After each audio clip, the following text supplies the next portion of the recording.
on October 8th. Let's call the Woodside Town Council meeting to order. And Melissa, can you do the roll call? Councilmember Brown. Here. Councilmember Domkowski. Here. Councilmember Fluid. Here. Councilmember Gold. Councilmember Shaw. Mayor Wall. Here. Member Fluid is going to lead us in the Pledge of Allegiance.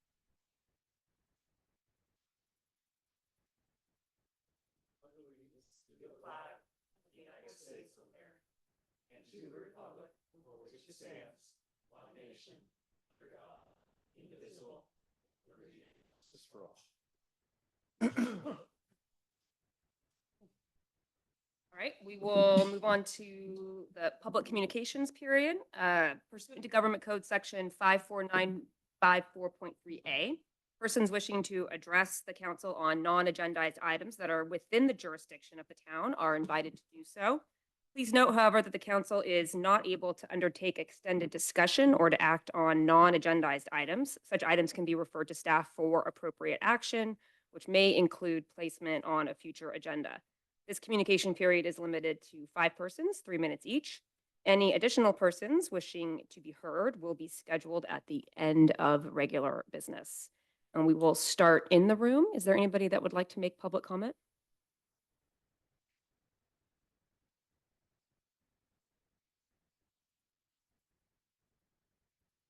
Hi, Kim Hansen, Raymundo.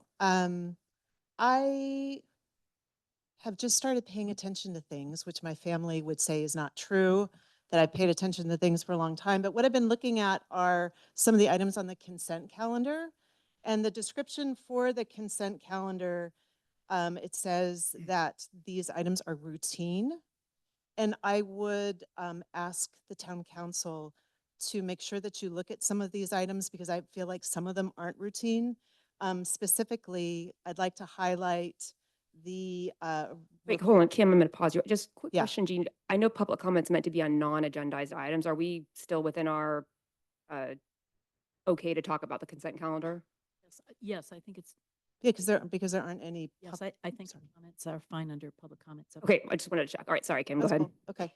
Yeah, because I didn't see there was any opportunity for the public to comment on those because they're supposed to be routine. But anyway, so I started looking at these, and one of the items I really hope that you all, I want to bring to your attention and that I hope you consider is something that I think is not very routine, and that is the ask to authorize payment of over $250,000 to Diet and Bhatia, who is the firm that did, in my opinion, a very inadequate job for the environmental impact review and CEQA analysis for the housing review. I did read the staff packet, and I noticed that we continue to authorize payments to this consulting group. And I've been involved in looking at EIRs for other municipalities, specifically Placer County. And so from my position, I would ask that you take a look at this and please consider not continuing to work with this consultant, and especially to committing to this large sum of money.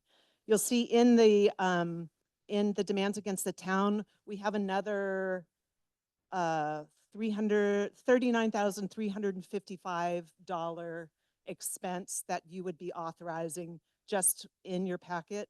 And then there's some, so that's the main thing I'd like for you to highlight and bring to your attention. The other thing I thought was kind of interesting is that we, while we spend a lot of money on maintenance for some of the public parks, over $10,000 a month for Barkley, we also are spending $766 on dog poo bags. So thank you for your time. Thank you, Kim. All right, looking in the Zoom room, I'm not seeing any hands up, so we'll stay in the room. Anybody else for public comment? Hi, Thalia Lubin, Volunteer Committee. I just want to reinforce the volunteer event on October 25th, and I hope you can all come. We put a lot of work into it, and this year's gift is really cool. So I hope you can come.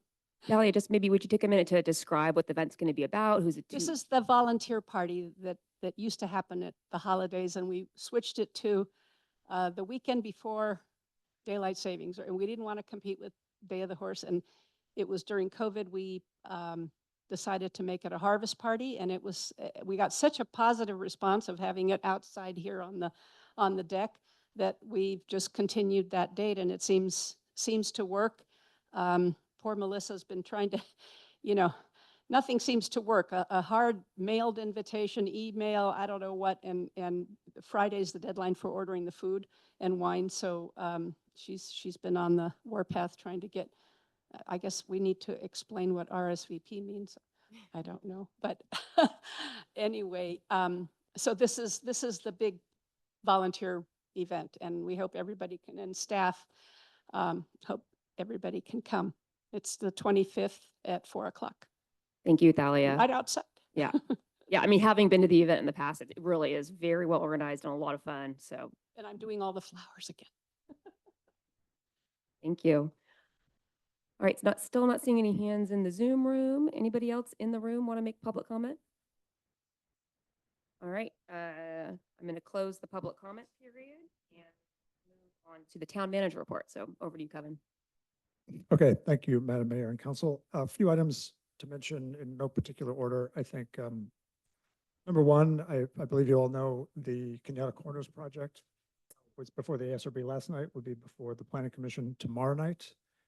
And that is scheduled to be before the council in 2 weeks. So just be aware that is a coming attraction.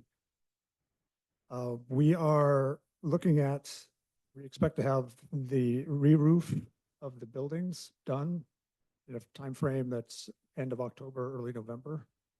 And at this point, it looks like PCE is looking at solar installation of the PV panels on the buildings in March of 2025.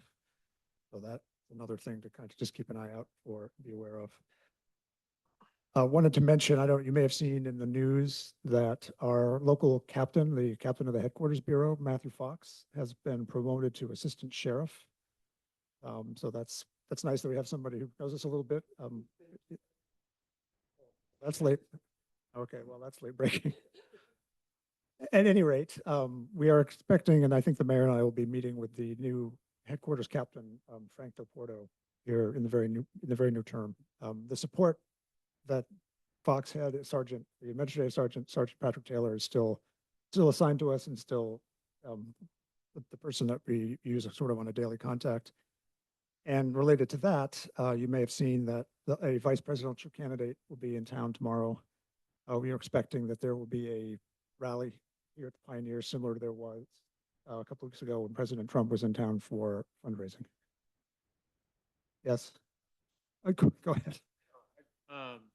Like we didn't get any road closures that we should be reporting? There, the only road closure, there'll be a very short rolling closure as they come in, but only the street that is going to be visited will be closed and open to residents.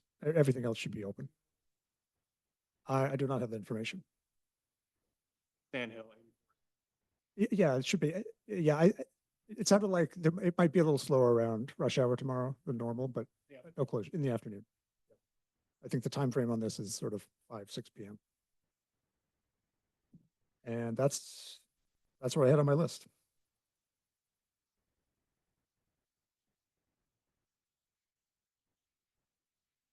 Sorry, Kevin, just looking back at my, did you want to mention anything about the Department of Waste, the CalRecycle? Oh, sorry. Was there anything that, or not yet? Okay, maybe in a couple of weeks. All right, we're going to move on to the consent calendar. All items on the consent calendar are considered to be routine and will be approved by one roll call motion unless a request is made at the beginning of the meeting that an item be withdrawn or transferred to the regular agenda. I'm going to go ahead and pull item 4. Would anybody like to pull any additional consent calendar items? All right, and I would entertain a motion on items 1 through 3. Agreed. Councilmember Brown, Yes. Councilmember Dumpkowski, Councilmember Fluid, Yes. Councilmember Gold, Councilmember Shaw, Agreed. Mayor Wall. Yes.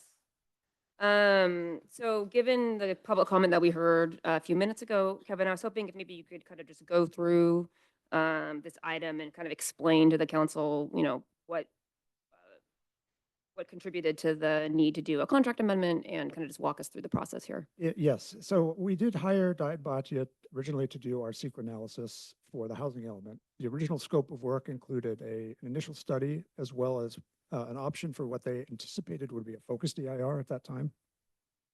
And so that original scope was for 144,790.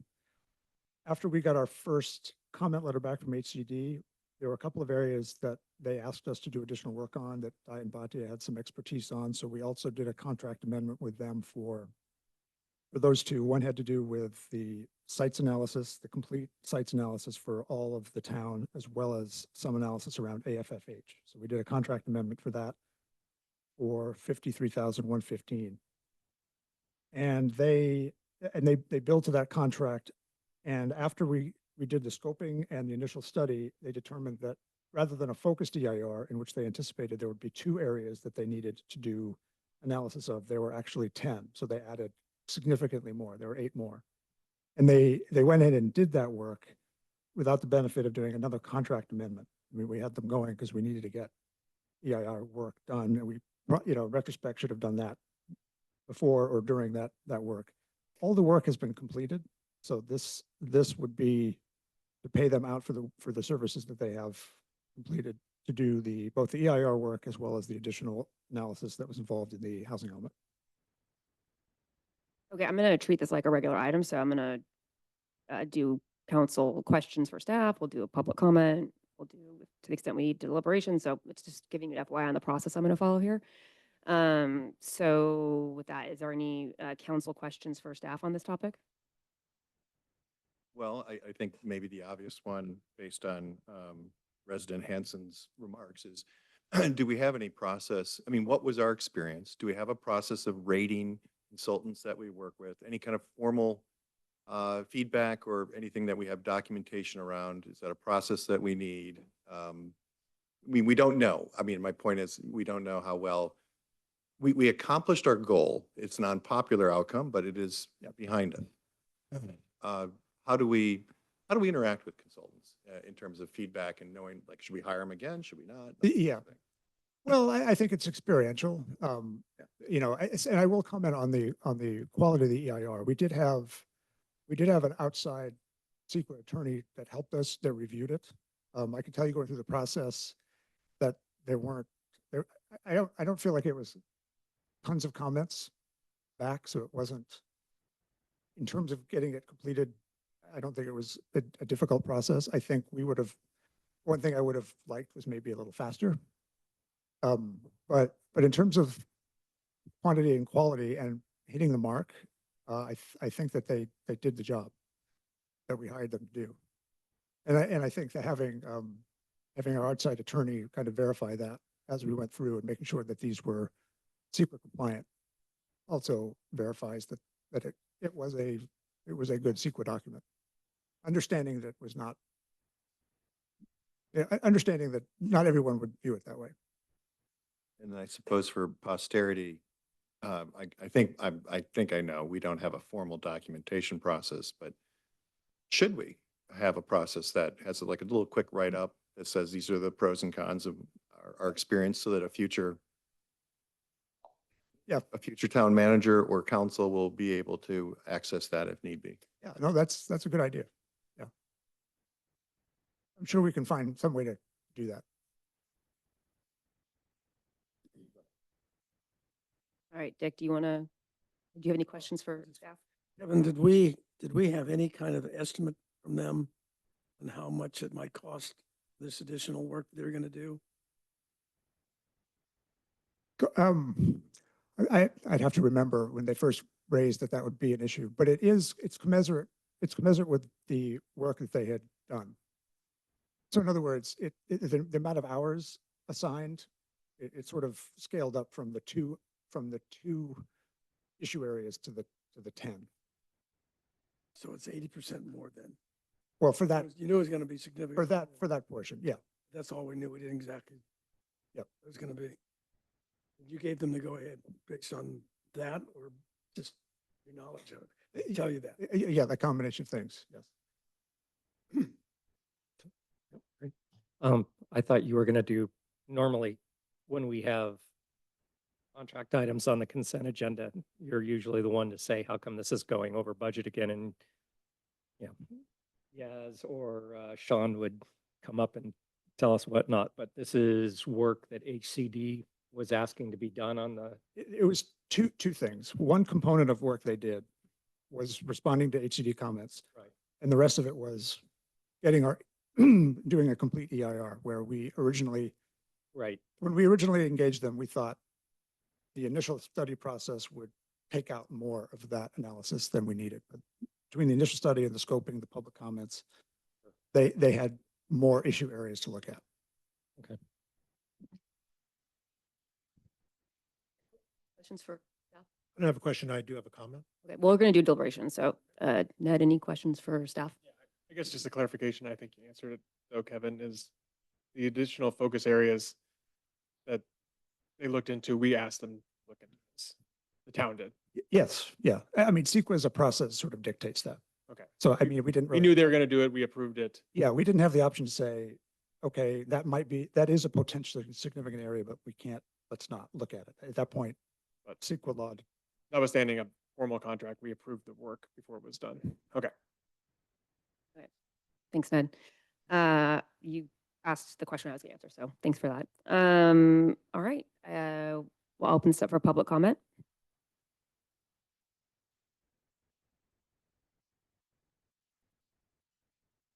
So, I mean, I like the idea of a process and that we take a look at work that we've committed to.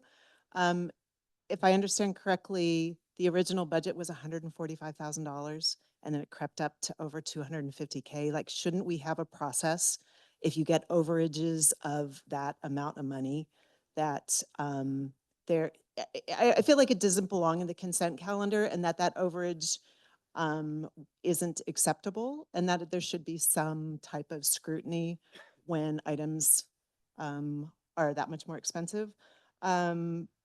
I am wondering if it was a massive report, and I would assume that most people in the room not only haven't had the ability to look through this, but also that they haven't, I don't know if Kevin has ever looked at another EIR or looked at how other consultants have responded to comments or the scope of an EIR and a CEQA, because this particular one was not supposed to be site specific, and yet they included a site analysis because there was no project in front. And so I feel like this overage and the scope of their, like scope creep, right? Like, oh, I'm gonna, do a small project in my house, and all of a sudden you get something that isn't what you wanted and was, you get my point. So I have looked at another EIR, and I felt like it was more constrained to the scope. I felt like it was more specific. I felt there was more expertise, and I am confused if we had $145,000 initial budget and approval on that contract, how something can get to this amount and just be put on the consent calendar without any scrutiny. And I do not think that we should use this consultant again or approve this amount without considering alternatives. Thank you. No hands up in the Zoom room. Anybody else in the room want to make a public comment? All right, we're going to close public comment and move on to council member deliberations. And anybody want to jump in here? Sure. I think, number one, I appreciate the watchdog advocacy from Ms. Hanson. And I feel like we just have gone through at least understanding everything. I think we're learning that if there was some direction out of it, some documentation around a review process for the files and something that is more timely when we have overage, sort of the takeaways. I will say, sitting here, the cost of things has elevated unbelievably. I mean, we're going to spend $300,000 on 2 crosswalks. That batting cage in Barclay Park is a $250,000 fenced-in batting cage. So it doesn't take much to, the numbers are huge now. relative to what I think it's shocking for all of us. So I offer that. And this was we were under a lot of pressure, I think, to get things done in a timely way. And there wasn't maybe always time to, as things were evolving, to be as timely as maybe we normally would be. But I'm prepared to, of course, okay the passage of this consent agenda. Thank you, Thank you, Councilmember Domkowski. So I'd like to thank you, Kim, for coming forward with your, and I want to ask, do we have any process place in our budgetary process that says if there's going to be expenditure of X dollars over budgeted, requires a certain kind of review, if nothing more than a handwritten letter stating you are authorized to do such and such, such and such, rather than a contract? Something. Do we have anything like that, Kevin? Yeah, we do. We do. Yes. But we didn't. In this instance, and This time. I own that. In this instance, it didn't happen in a timely manner, but I would say that we ought to just point that in the future, we don't do that. Understand the circumstances. Believe me, you you have a are lot of pressure on us to get something done, so. understand that, but understood, we need to absolutely have it understood. in place and going forward. Okay, so I'll build on Dick's comment because typically, and I'm looking for a head nod, when we hire consultants, they don't normally go over budget. They usually come in pretty damn close, They do. They do. Yeah. which is in contrast to when we spend authorized $300,000 for 2 crosswalks, and then they come back to us. And the typical process was, it'll be on the consent agenda saying, well, it's not going to be 300, there's going to be a $90,000 overage, right? And they want to increase their contingency. So anytime you see a project, whether it's a bridge or crosswalk or any kind of infrastructure project, one of my constant frustrations is the number that we authorize at the beginning is never what they come in at, ever. There's always an overage. They never come in under. And so our normal process would be, it would show up, well, we need these extra dollars as a consent agenda item. And typically that's where Dick goes, why the hell is this costing more again? And, unfortunately you're pregnant and their guys are out there working, and what are you going to do? Shut the project down? So it's more of unfortunately, a rhetorical statement than a definitive answer. Just to remind us, we upped your authorization for individual spend. For a professional services contract like this, it was 35,000. Okay, all right. So we did go over it. Anyway. Yes. Paul, anything to add? Yeah, I also wanted to thank Ms. Hanson for bringing it up. And it's not unusual for us to pull items off the consent calendar, which we did. This is no longer, now we're discussing it in public hearing, and that's appropriate. Councilmember Brown does it quite frequently, and to his credit. So I think that there's the appropriate watchdog services there, not only from the council, but from lots of citizens in town who watch this pretty carefully. I do want to distinguish between the quality of the work that this firm provided and the political result. As I think a lot of people know, I voted against it. I did not support the EIR. But that doesn't mean that it wasn't excellent work. I thought that they did really good work. I mean, when you read it, it was pretty thorough. And I also think that, not unlike when you get work done at your house or on your car, they discover things, and there's more here. In this case, the discoverer was HCD. And so it was a bit beyond our control that, here I am defending an EIR that I voted against it. Boy, that shows you where this has come. But in this particular case, I don't think the town had any other alternative but to respond to HCD. And we couldn't just let this thing die. I wouldn't have supported that. And I think that I would have been outvoted anyway. But I think that the overage is a direct result of the demands that were made on the town from HCD for increased scrutiny on this particular report. And I do think that they did a decent job, even though I disagreed politically with the result. And I don't think that this is an uncommon thing. I don't think we get lowballed typically here. I think that we're pretty close on most of the contracts. And I think when we're not, Dick Brown points them out. He doesn't hesitate to do that. And I actually think that this one is certainly one that I'm going to support. I'm glad we're having the discussion. I'm glad we're bringing these things up. I think it's fairly simple. We ask for the work, we approve the work, and we can't not now pay our contractors. So, given the fact that it was required work, we asked for it, we have to fulfill our obligations to pay the people who work for us. So I would be in favor of the resolution. Okay, thank you, Ned. I don't have much more to add. That's kind of one of the downsides or maybe the benefits of going last. But yeah, I think it's really great to pay attention to the consent calendar, and I'm refreshed, and that Ms. Hanson, that you've paying attention and shining a light. I think that's all really good things, and it's generated us having this discussion here, and I think it's been a good discussion. From based on what I heard from our town manager, to me, this doesn't really fall into the bucket of scope creep, right? This is, HCD, had follow-up questions. We needed our consultant to help us answer those questions. So, as Ned was saying, we asked for this work. We do need to pay for it. I don't have concerns regarding the quality of work. And I think it's, in particular, the fact that our attorney that was brought in to help with it kind of validated that that the work was done in a professional and in a quality manner.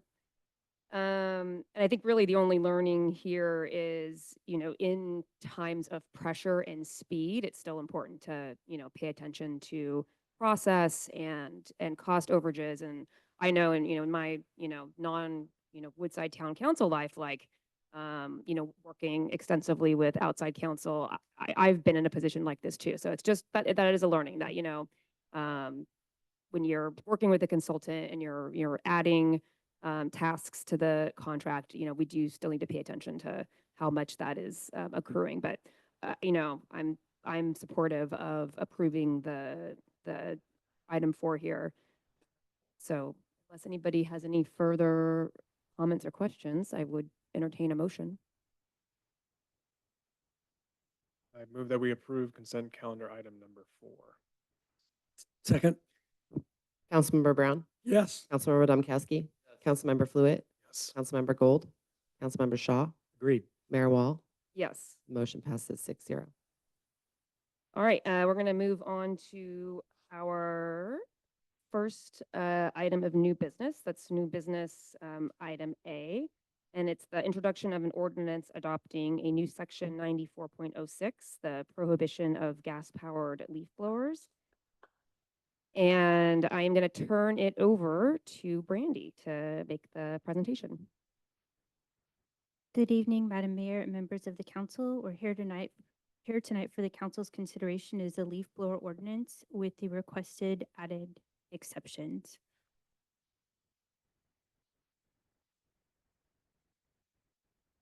At the September 10th council meeting, the council reviewed a draft leaf blower ordinance and received an update on state and local leaf blower legislation.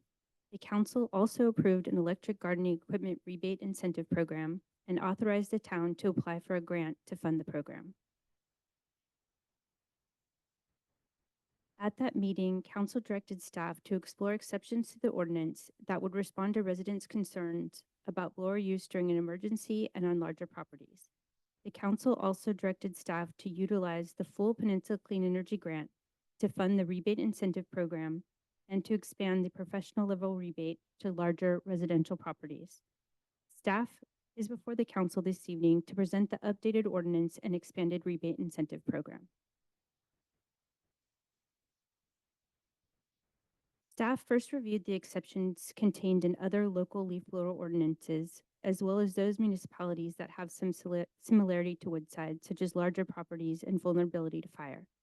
As you can see in the table, a few have general emergency exceptions and some have no exceptions. Staff could only find one example of a municipality that provided an exemption for parcel size, the city of Santa Cruz at 10 acres. There's the table. In addition to the review of ordinances, staff conducted an analysis of parcel size to help determine a threshold for a property size exemption. The slide shows the number of parcels per parcel size. Approximately 10% of parcels are over 5 acres and 3% are over 10 acres. Staff proposed in the ordinance that parcels of 5 acres or more are exempt as the property owner may need more batteries or time to service their property, depending on the type of electric blower. The noise impacts of gas-powered blowers may also be diminished at this acreage because of the space between properties.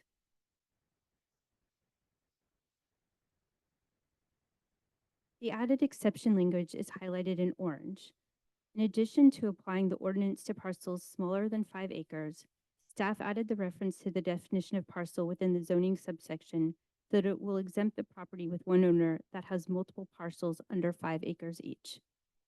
In response to the council's direction, the town attorney drafted the language for an emergency exception in the event of a declared local emergency. Council also directed staff at the September 10th meeting to utilize the total $112,915 in grant funds from the Peninsula Clean Energy Member Agency Energy Grant to increase the number of e-garden rebates and incentives. Staff worked with Actera to increase the budget, and now 76% of the total budget is going directly to rebates. Staff also requested that Actera add a bilingual postcard mailer to the outreach budget based on the success Atherton had in using it for outreach. Residents were able to give it directly to their landscapers, which increased uptake in the program. Staff also worked with Actera to expand the e-gardening rebate incentive program to make larger residential properties eligible for the professional level rebate incentive of $1,000. The updated plan is to implement the program in 2 phases to ensure as many residents and businesses take advantage of the rebates in the initial phase, and then depending on the funds left, a second phase could enable applicants to purchase additional electric gardening equipment. Staff also worked with Actera to extend the program through June 30th of 2025. Staff recommends that if adopted, the leaf blower ordinance go into effect on July 1st, 2025. This will give residents, local businesses, and gardeners, landscapers working in Woodside time to take advantage of the rebate, transition their equipment and operations, and learn how to best use the new equipment. The new exceptions included in the draft leaf blower ordinance address the concerns of residents who are uncertain if electric leaf blowers would be capable of servicing larger properties or in the case of an emergency. The expanded electric gardening rebate incentive program, combined with targeted education and outreach program, will enable the Woodside community to understand and respond to the state ban on small off-road engines, and if adopted, the leaf blower ordinance. It will also encourage and enable residents and landscapers who have already converted to electric leaf blowers to continue transitioning their gas-powered gardening equipment to electric and make progress toward reducing the noise impacts from property maintenance as outlined in the goals and strategies of the town's general plan. Thank you, Brandy. All right, we will move to council questions for staff. Okay. Yeah, the last meeting, I asked if you could find any research information that differentiates specifically leaf blower gas emissions. Is it because the data that we got last time and that we got this time is talking about all kinds of outdoor small equipment and motored equipment. And they put leaf blowers as part of that. They don't tell you what is a leaf blower specifically. And I really question how much a leaf blower can be contributing to air pollution. It's equivalent to 1,100 car emissions. That doesn't make sense to me. I suspect they're putting together all of the small motors that are used outdoors as part of that emission statement. Number 2, I want to find out how much of this is driven by noise versus pollution, because of the information that we've been given talks about noise pollution, noise problems, and then it talks about pollution problems. If it's just noise, that's a whole different problem than if it's air pollution. So I'd like to know both of those. And finally, I just want to say, I am in support of the rebate program. I'm not fighting that, but I am concerned about restricting gas motors, particularly in our larger properties that are in the more fire-prone neighborhoods. And I don't mean just for emergencies. They need to keep their their homes, their neighbors, their lots safe. And you need big equipment quite often to take down a lot of that equipment, a lot of that material. And you can't wait till an emergency comes up to do that. You need to keep it cleared all the time. So I wonder how far we want to extend any kind of gas ban. And maybe 5 acres is too much. Maybe we should say 3 acres. And make an exemption broader than just during the emergency. Sorry, Dick, I'm going to do questions for staff. Yeah. First question is about is it pollution? And is it specific to leaf blowers, or is it simply a generic statement that's being made based on a lot of different equipment? So at the last presentation, I have a slide. I will pull it up in a moment. But the state ban is on small off-road engines, and my technical knowledge of small off-road engines is limited. But leaf blowers are in that category because the type of engine in all of those small off-road engines, I believe, has the same polluting factor, and so I was not able to find studies that specifically were geared towards leaf blowers, but I didn't do a thorough examination of that. But in the last presentation that I gave, you can see here in this slide that it has an example of how polluting a leaf blower is compared to a car and how polluting a lawnmower is compared to a car. So maybe, Randy, you want to describe the data that you found? Like, what does the data show? I mean, I know leaf blowers are gas-powered leaf blowers are pretty notorious for their harmful CO2 emissions. So what is this slide indicating about that? This slide is showing that 1 hour of leaf blower use is equivalent to driving 1,100 miles from LA to Denver, and 1 hour of lawnmower use is equivalent of driving 300 miles from LA to Vegas. So I think it shows how polluting a leaf blower is compared to a lawnmower use. As far as the noise impact, we primarily focused on the polluting impact. A lot of the ordinances that I reviewed also have a noise limit of 65 decibels at 50 feet, but that wasn't part of what we were looking at for this ordinance. It was primarily the polluting impacts. Thank you. Any other questions for staff? Yeah, I guess one basic question would be sort of why 5 acres? I read the staff explanation. An issue with that, of course, is that there are people that live in 2, 3, 4 acre properties and underneath the redwood forest, and there are people that live on 7 acre properties in Olive Hill with a limited tree coverage issue.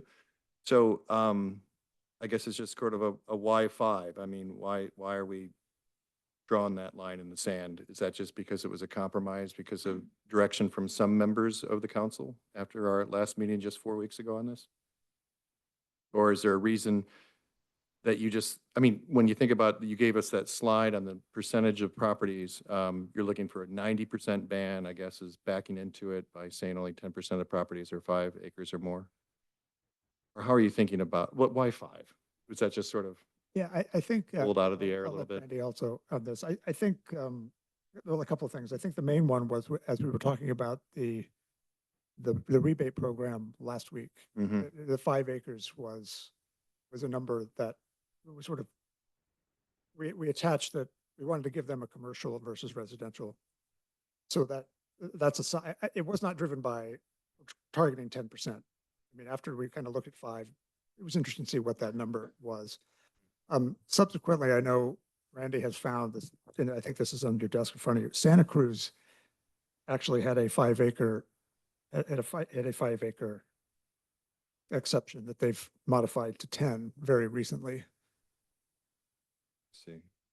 So there's at least one other jurisdiction out there that had that same number, same target.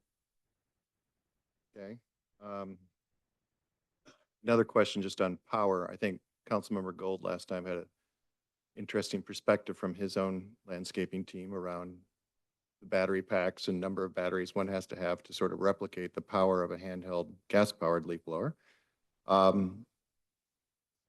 mean, anecdotally, I've looked around and it sort of seems like they're 40 to 50% less efficient electric versus gas for a handheld, but I don't know if we have exacting data that you can either confirm or deny that statement. Do you have a sense for like to like, handheld to handheld, the difference in power for people that need to take care of their properties? At the last meeting, I had done some research, and there were several electric leaf blowers that came up under a ratings review that had like to like power. And speaking to what Kevin said, there was I read the staff report for the city of Santa Cruz, who just adopted their ordinance, I think on June 25th of this year. And they had some of their parks departments do analysis, and they found that they could service their properties up to 10 acres. And so they actually changed their exemption from 5 acres to 10 acres after they had the parks departments do that. They found that at 10 acres, they had to switch out. There's commercial blowers that have 2 battery packs that you can use for longer use or larger properties. And so at 10 acres, they had to walk back to the truck and get more batteries and go back out. And so as far as the power, I think it really depends on what electric blower you're purchasing. And so that's why we set that commercial rebate at $1,000 to give those landscapers that would be doing heavier use the ability to buy that more robust electric blower, and then making that rebate available to those larger property owners gives them that ability then to use the commercial equipment, even though they would be exempt if that was the ordinance you adopted. So it would help them to see that maybe eventually, once they can't buy a gas powered blower anymore, they would have the help getting to the electric blower. Thank you. Maybe just one last one. What constitutes an emergency in the way this has been written? I mean, emergency is a different thing to different people. Yeah, get it. the way this has been written, it ties to a declared local emergency. And that, the definition of that is, it's basically when well, it takes governmental action, but there's emergency. Hang on. Are you talking about like a globally, I mean, you are declaring an emergency versus a Yes. tree and whatever comes down on somebody's own property, they cannot have that be an emergency exception, the way it's written right now. Right. That's it. I have one question. It requires for the commercial rebate, you need to be a licensed business holder in Woodside, correct? Correct, yes. Is it clarification? So the local emergency, is that declared by town manager, council? Who actually does the declaration? Yeah, so a local emergency, and I maybe one clarifying point. Global is probably not the right term. It can be very localized. You know, if there's an instance where a road is closed and we need to take action, the purpose behind the local emergency is that I can take action. Back to the previous topic, I can spend dollars without coming to council first if something needs to be done. And ask your question again. No, I was just clarifying who Oh, declares the I emergency? declare, council manager. ratifies. Yeah, maybe kind of building off this declared local emergency topic. I noticed that in this desk item that we got, that Portola Valley has an exception that in the case of an emergency, and as far as I can tell, that's not defined, the town manager may authorize the use of a gas-powered leaf blower, and that any authorized use shall be in writing with a specified duration. So it's a pretty, from my reading, and I'm going to ask the question to Kevin, this is a kind of a catch-all, right? If the way I imagine this working in Portola Valley is if, say, somebody in District 5 might say, oh, look, my parcel is less than 5 acres, but I still want to maintain my property because there's a tree down, or some other, natural cause on the property, in Portola Valley, this resident could go to the town manager, say, hey, I'd like to use my gas powered leaf blower. And that authorization would happen in writing and they'd be able to do that. Is that something that would be workable within Woodside? I mean, yeah, I think it could be, yes. I don't want to be, I don't want to put the town staff in a position where we're fielding daily calls for emergency gas blower use, but I think it could be workable. But I think, did you have any conversations with the Portola Valley about this exception? I mean, but maybe the question is like, do you think that they are fielding a high volume of calls related to requests for emergency use of gas powered leaf blowers? Do you have any experience that, or is it too long ago? I know that the ordinance was adopted in 2020, so during the pandemic, but and I was there till November of last year, but I anecdotally that it wasn't a topic that came up. Okay, great. Any other questions from council for staff? All right, we will open this item for public comment. I'm not seeing any hands in the room. So please, if you want to go ahead and approach the mic and introduce yourself. Hey, I'm Theo Strauss. I'm a senior at Stanford, and I'm renting in Woodside for the year. So, hi. I just met Miss Wagner, who's on the climate committee here, and I texted her about how a great idea for her to pursue would be the leaf blowers, because I've been woken up quite a few mornings now by the leaf blowers. I'm curious, one, why noise isn't part of this. Like, it's a town council. Couldn't you just make noise part of it? And two, I read a New York Times article and did a little bit of research on my own before coming to the meeting. And the numbers I read were worse than the drive from LA to Denver. It's more like, hold on, let me find it. Yeah, a 2011 study by Edmunds found that a two-stroke gasoline-powered leaf blower spewed out more pollution than a 6,200-pound Ford and F-150 Raptor pickup truck driving from Texas to Alaska, which is, I don't know, pretty substantial. I'm also curious on the 5 acres minimum. I feel like if you do want to bring sound into the equation, even if it's 5 acres, maybe it should be like a minimum from the border of the property. I feel like a lot of properties in Woodside are 5 acres, and I run every morning, and I hear more than one leaf blower per morning, and I'm out on Woodside Road, and I swing around Mountain Home. It's, I don't know, it's pretty out there, and in the middle of my run, it's like bam, leaf blower I gotta listen to. Kind of annoying, and I don't really love the pollution in this beautiful area. So 3 questions, I guess. 1, explanation on the 5 acres. Seems pretty arbitrary. 2, why no noise requirement? And then 3, it seems like July 1st is a long time to implement an ordinance. Like, you can go out and buy a leaf blower at Home Depot for not much money. Maybe like 3 months might be a more reasonable timeline for everyone to get on board here. And then sorry, 4th question, just to add on to Paul's or Ned's question. How many businesses are not licensed in Woodside?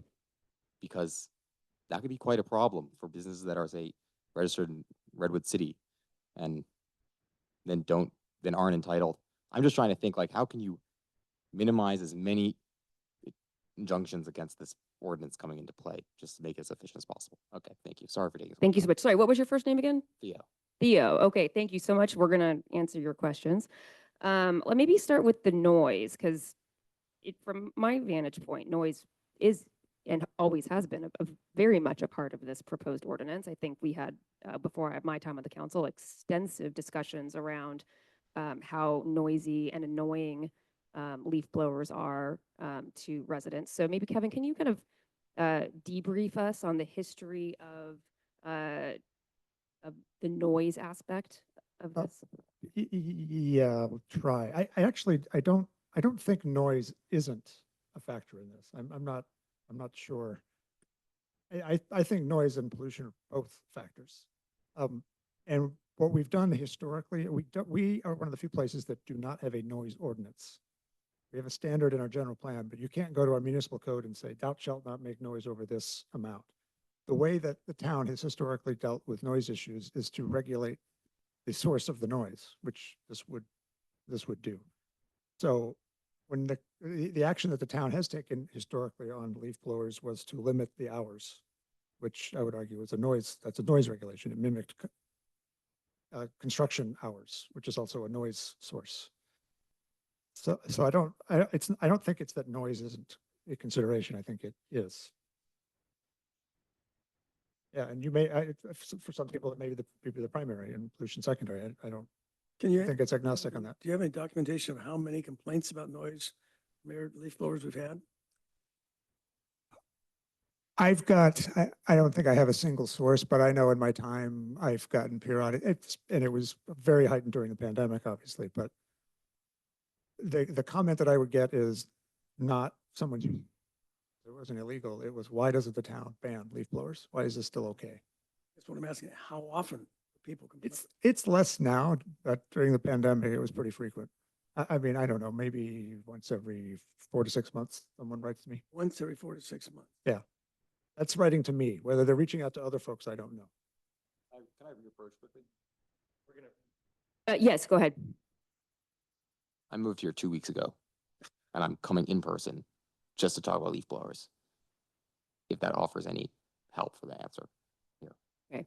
All right, moving on to the next question. It was around why 5 acres as the exemption point. So I don't know, Kevin or Brandy, if you want to re-explain how we arrived at proposing an exception for properties that are over 5 acres. Yeah, I'll just say again, we tied it and keyed it off of where we set the rebate program to allow residences to use commercial. So it's kind of it just marries those two. And 5 acres is, as we said, it's about 10% of the, so it's not like half the town is 5 acres. In my reading, correct me if I'm wrong, it was also sort of in response to some direction and feedback from the council, which is, we want to make sure that the larger parcels in Woodside Yes. don't feel like they're at a disadvantage. Yes, I guess that's an important point. It's attempting to be responsive to the idea that larger properties have different needs that may not be met by electric or all electric. That's right. Okay. And then next question was why propose July 1st, 2025 as the date for implementation and enforcement? Can you maybe talk about how that date was selected and that's just to allow for some conversion for particularly contractors or individuals, so that if they've got gas powered leaf blowers, we've got a rebate program that gives them time to switch out their equipment, as opposed to saying in 30 days, you don't have any tools at your disposal. okay. And then the final one was around the licensing question. I think you could take that. Oh, what we're referring to are business licenses. So it doesn't matter where a business is based. Any business that conducts business in town, it's a business license. And I forget last time we reported out that just based on name alone, there are something like 35, 40. I think it was more like, I was trying to find the number 76, Okay, I there think, you and that was just the businesses that had garden or landscaping in their name. All right. Any more? I'm not seeing any hands up in the Zoom room, so I'm going to stay in the room. All right. Thalia, please approach the mic. Want to commend you for doing this. It's actually something I was thinking about last year of asking you. Our gardener uses an electric blower, and it's made such a huge difference in noise. And if I have to approach him, I'm not choking because they're stinky. But it seems to me a little counterproductive. If you have a 5 acre parcel, you're going to be blowing a lot more than you are on my little property. So and it's going to be going on longer. So I kind of have a conflict there. Larger parcels are going to need more blowing. So which is more pollution. So I don't know how you handle that. Yeah. Thank you, Thalia. All right. I'm going to go to the Zoom room where I see Asan's hand up. Asan, go ahead. Thank you, Mayor Wall. I'm going to start by saying, I think the rebate idea is fantastic. I think every incentive to get people to go electric is wonderful. I think anyone who's used electric, it is definitely easier, quieter, is less stressful on the person. It's all around a better experience. Okay. That being said, it's I'll try to keep this civil. The comments that they are equivalent are demonstrably false. You can make an electric motor do whatever you want. The trade-off is it'll do it for seconds instead of minutes or hours. You can draw as much current from a battery as you want till the thing melts to the ground.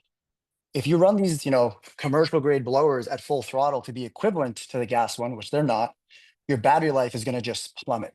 The fact that the Santa Cruz people think they can get 10 acres of blowing from one battery, I don't even know what planet that stat came from. I have electric equipment and I have gas equipment. I live on a small property now. I used to live up on the hill. I had almost 3 acres. I use the electric. It stalls more, it runs out of batteries, but it's fine. My yard is small. I don't need the gas stuff. And again, actually, I guess I'll start this with, this won't actually impact me because my property is way smaller than 5 acres or whatever else, and I don't even use my gas stuff anymore. But I used to. And the comments about, emergency situations, you have to be maintaining those properties up there all the time. The people I bought my property from didn't do that. And it took me literally months to clear the duff away from my property to a point where it was somewhat fire safe. In some locations, the duff was a foot thick because they had neglected it for years. If you don't do it all the time, you fall behind. And then when a fire comes through, like in 2020, you're screwed. So again, this feels like something that Woodside is different than all these other towns that are being mentioned, Menlo Park, Atherton, Redwood City. We have a large portion of incorporated town that goes well into the woods that these other towns don't have. So those needs are very different.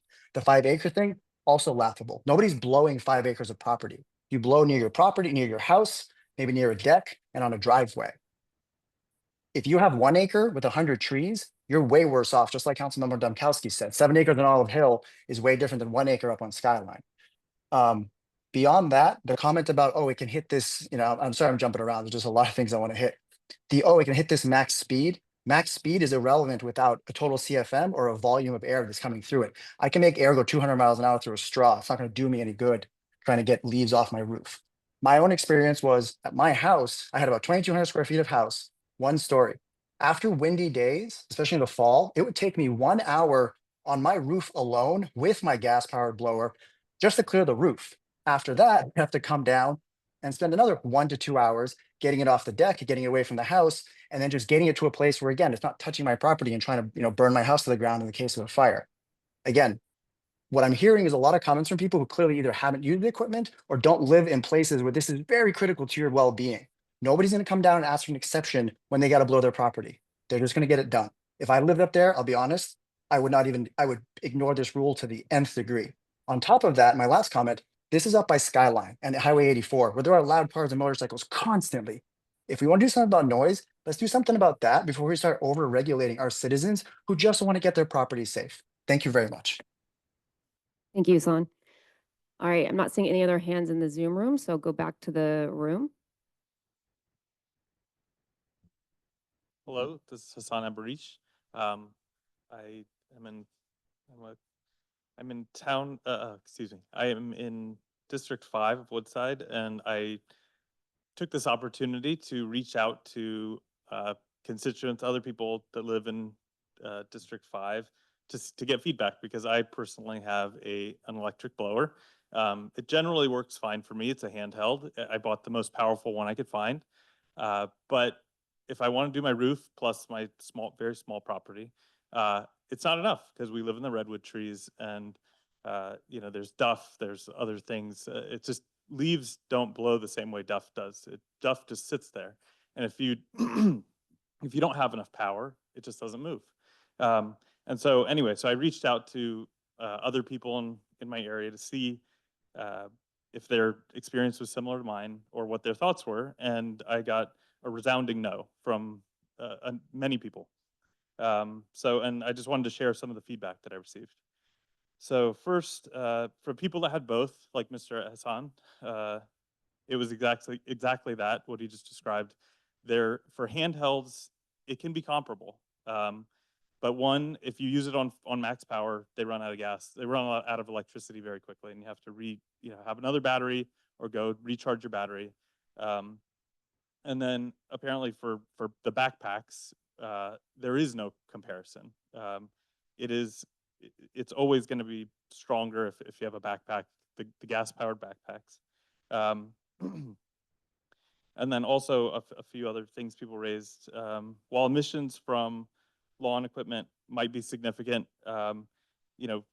Woodside's still a relatively small town, and the number of people using gas-powered blowers is not going to make a significant difference for climate change, just frankly. If we do it now, or if we wait 3 more years until technology, however many more years until technology is caught up. And then the significant cost or burden on small business owners who, $1,000 is not going to replace enough, get them batteries, get them everything they need. But I also want to note that, to the extent it is a big issue for people, I think, if you have people on your, doing your property, you can always tell them, hey, if you're not going to switch to electric, I'm going to have to go with somebody else. And I would encourage people that feel really strongly about that to do that, and not to just say, well, my person uses gas and that's what I'm going to do. So, if noise is an issue for you or whatever, and encourage your neighbors to do the same thing, to try to either encourage your current person who's doing your yard work to switch, or to find somebody who will. So, thank you. Thank you. All right, we're going to go back to the Zoom room. I see Laura Schaefer with your hand up. Yeah. Hello. You go. Yeah. Hello. It's actually not Laura. I'm on my wife's computer, but my name is Zavi. Actually neighbor of Hassan's. I live up the hill. And yeah, just listening to this, I feel like there's a lot of seems like a general lack of knowledge, I think, on how two-stroke engines work and things like that. So first thing, the emergency use. I don't really know what kind of sense that makes generally with two-stroke engines or small motor engines. Like if you don't use them, they will go bad, they will clog. So either this is a tool you use, once a month, or you basically just have to get rid of it. One thing I don't like that's been, kind of this line has been drawn is the parcel size. I don't think that's necessarily equivalent to the size of area that has to be cleared. We live on a private road up here. We have a property that's under an acre, but we have several hundred feet of property line that's along a private road that we all live on. That's much bigger that I clear than some of the 5+ acre properties in our neighborhood. So those two things aren't relevant, and most people really aren't leaf blowing their woods. I used to have a small handheld blower, and within about few months since we moved up here, I realized it was just not enough. So I bought a gas powered backpack blower because they just simply get the job done. Looking at replacing one of those, they would be about $700 or more for an equivalent blower, and just a single 8 amp hour battery is about $350. And I would need 2 of those in a backpack leaf blower to get, maybe 30 minutes of use. So the cost is pretty significant, and I think homeowners, if they so choose, should qualify for the commercial level rebate. I think also one of the exemptions should be considered, just given how Woodside is that properties on private roads should be considered for part of the exemption if this moves forward, because we're maintaining the whole thing, our property. Sometimes my neighbor's property, certainly the road that we all share. And yeah, lastly, I think I've looked at some of the studies too in kind of preparation for this meeting, and the numbers seem kind of all over the place. But I get about a gallon of fuel for a chainsaw, a leaf blower, some weed whackers, and that lasts me a pretty long time. I can get a lot of use out of that. So I just don't see how a few ounces of fuel in a leaf blower are the equivalent of driving from Alaska to Boston or whatever it was. Thank you. Thank you, Zavi. All right, I don't see any other hands up in the Zoom room. Is there anybody in the room that would like to make public comment? Please go ahead. Yeah, I'll get back up here. I don't have experience using a leaf blower. I have a lot of experience listening to leaf blowers, and I totally understand the concern that people have if their, property's very at risk of fire, and gas blowers are just what gets the job done. I totally understand that. However, I don't really understand the burden, to be put on, just the person who owns the house. We live in a community, and I think it's really important to have everyone in the community live a great life. And I think Hassan on the Zoom brought up a really good point in that some ordinances are not enforced or not followed or cannot be. Like, for example, I'm living in this house and next door there's construction going on, and it was really nice to be woken up at 7:05 in the morning, even though construction isn't supposed to start until 8. And I was wondering if this ordinance is passed, which hopefully it is, how it might be enforced, such that people actually follow this ruling. Okay, thank you. Kevin, do you want to take the enforcement question? I know the town kind of has a point of view on how it would go about enforcement of this ordinance. Well, I'll start by saying our code enforcement is complaint-based, and if this was in place and we got a complaint, we would reach out. Probably the property owner, that would be the known fact, just alerting them. I mean, we'd start with an education. Are you aware? And this is the rules, and then upon repeated offenses, we would start talking about the tools that are outlined in the ordinance, which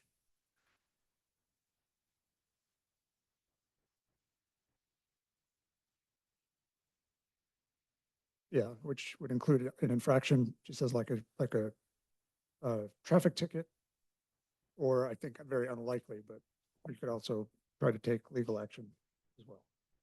Hard to imagine it getting to that place, but.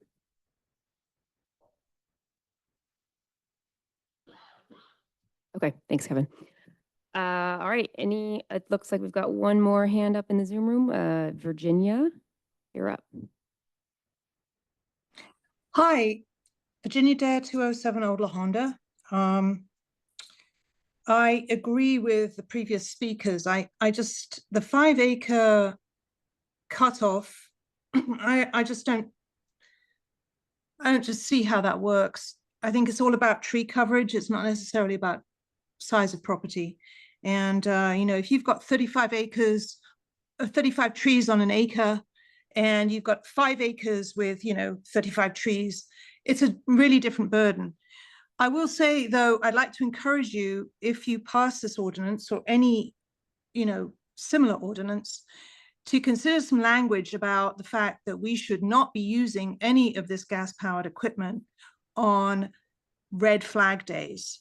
I know that is the case, that the county tells you not to use that equipment on those days, but I think people aren't aware of it. We had red flag days earlier in the summer, and we had people up here using all kinds of equipment to clear brush, cut down trees, and really we had to draw it to their attention. I think some language in your ordinance about this would be helpful in terms of just, helping people to understand why we shouldn't be doing it and having some kind of enforcement mechanism at a local level. Those are my comments. Thank you, Virginia. All right, any more comments, public comment in the room? All right, I don't see any other hands up in this room, so I'm going to close the public comment period, and we're going to open up council member deliberations. Is there anybody that would like to go first? All right, Council Member Gold. I've got a whole bunch of things here. I never expected the leaf blower ordinance to create so many points of contention. We have an advantage here in that we heard the public at the prior hearing give a pretty different perspective. There were quite a few people who came to the microphone either on Zoom or in the room here and mentioned the need for high-powered, gas-powered leaf blowers for their properties. I made the point at the time that about the 5 acres that was mentioned here. I actually thought it should just be a ministerial, for $25, you can get permission to come to the town and get permission to use gas. I thought that would be enough of an impediment and actually would create essentially the same number, because I made the point at that time that somebody could have 4.9 acres and really be desperate for one, and somebody has 5.1 acres and doesn't need one at all. And so I thought it was an arbitrary point. And I think Virginia, my good friend Virginia, who mentioned size doesn't matter. Appreciated the comment, Virginia. Her husband Peter probably not so much. But I think that the, you know, we have the advantage of hearing from the public that they specifically needed the power. Councilmember Domkowski had made the point that I had mentioned my landscape crew who comes in Thursday mornings, Felipe. And boy, they live with these backpacks 8 or 9 hours a day, 5, 6 days a week. And I asked him, and I mentioned that just about a month ago, suddenly it was really quiet. I mean, I noticed the difference right away. I usually have a couple of guys there and it's pretty loud and noisy. And suddenly it was a Thursday morning and it was, I mean, I didn't hear a thing, not a sound. And so I went out and talked to Felipe, and great guy, by the way, and unlicensed in Woodside, but not for long. He's going to be licensed, and I offered to pay for his license. So, but Felipe said the electric is absolutely fine, but one, they need the full battery pack, which is heavy, and it clearly doesn't last as long. So he has lots of batteries in his truck, and they're changing them out after literally every house that they visit, because it's just not enough. I forgot who mentioned it. I think it may have been Isan, who said that you just don't get that kind of power from the electric. And I think my experience would concur with that. I did want to mention the since the state of California, I think we went over this at the last meeting, has outlawed these, and you can no longer buy the gas powered at the Home Depot, that eventually they're going to go away. I mean, it may just take some time, but eventually those are going to disappear no matter what we do. But I do like the idea of allowing people to do it if they really need it. We heard a lot of people, especially, what'd you call them, Brian? The Hill people? The Western Hills people, our neighborhood, that's right, who said that they needed the gas powered for kind of routine maintenance on their properties. And I think that that was an important point. And I would like to be able to accommodate that, even if they don't have the 5 acres. What's going to happen is people are going to ignore the law and they're going to do it anyway. And I would rather have something that people can comply with kind of easily by coming to town and getting, you know, paying a few dollars to get a permit so we can at least control it and limit it. I do fully support the rebate program. I do support the leaf blower ordinance as written, with the exception of the 5 acres. I still would like to see some accommodation for people who need it. And I think we could come up with a better system without coming up with something overly complex or burdensome. Thank you. Ned, do you want to build on? So I think I agree with pretty much everything that Councilmember Gold said. So let me start from the beginning. I generally approve of the idea of banning gas-powered blowers. Looking at general plan goal #1 in our town is to protect and maintain and improve the tranquil environment within town. I can't imagine a better way to improve our tranquility than to get rid of machines that are waking people up, causing noise, and are generally a huge nuisance. But I'm also hearing from residents that this is equipment that is needed.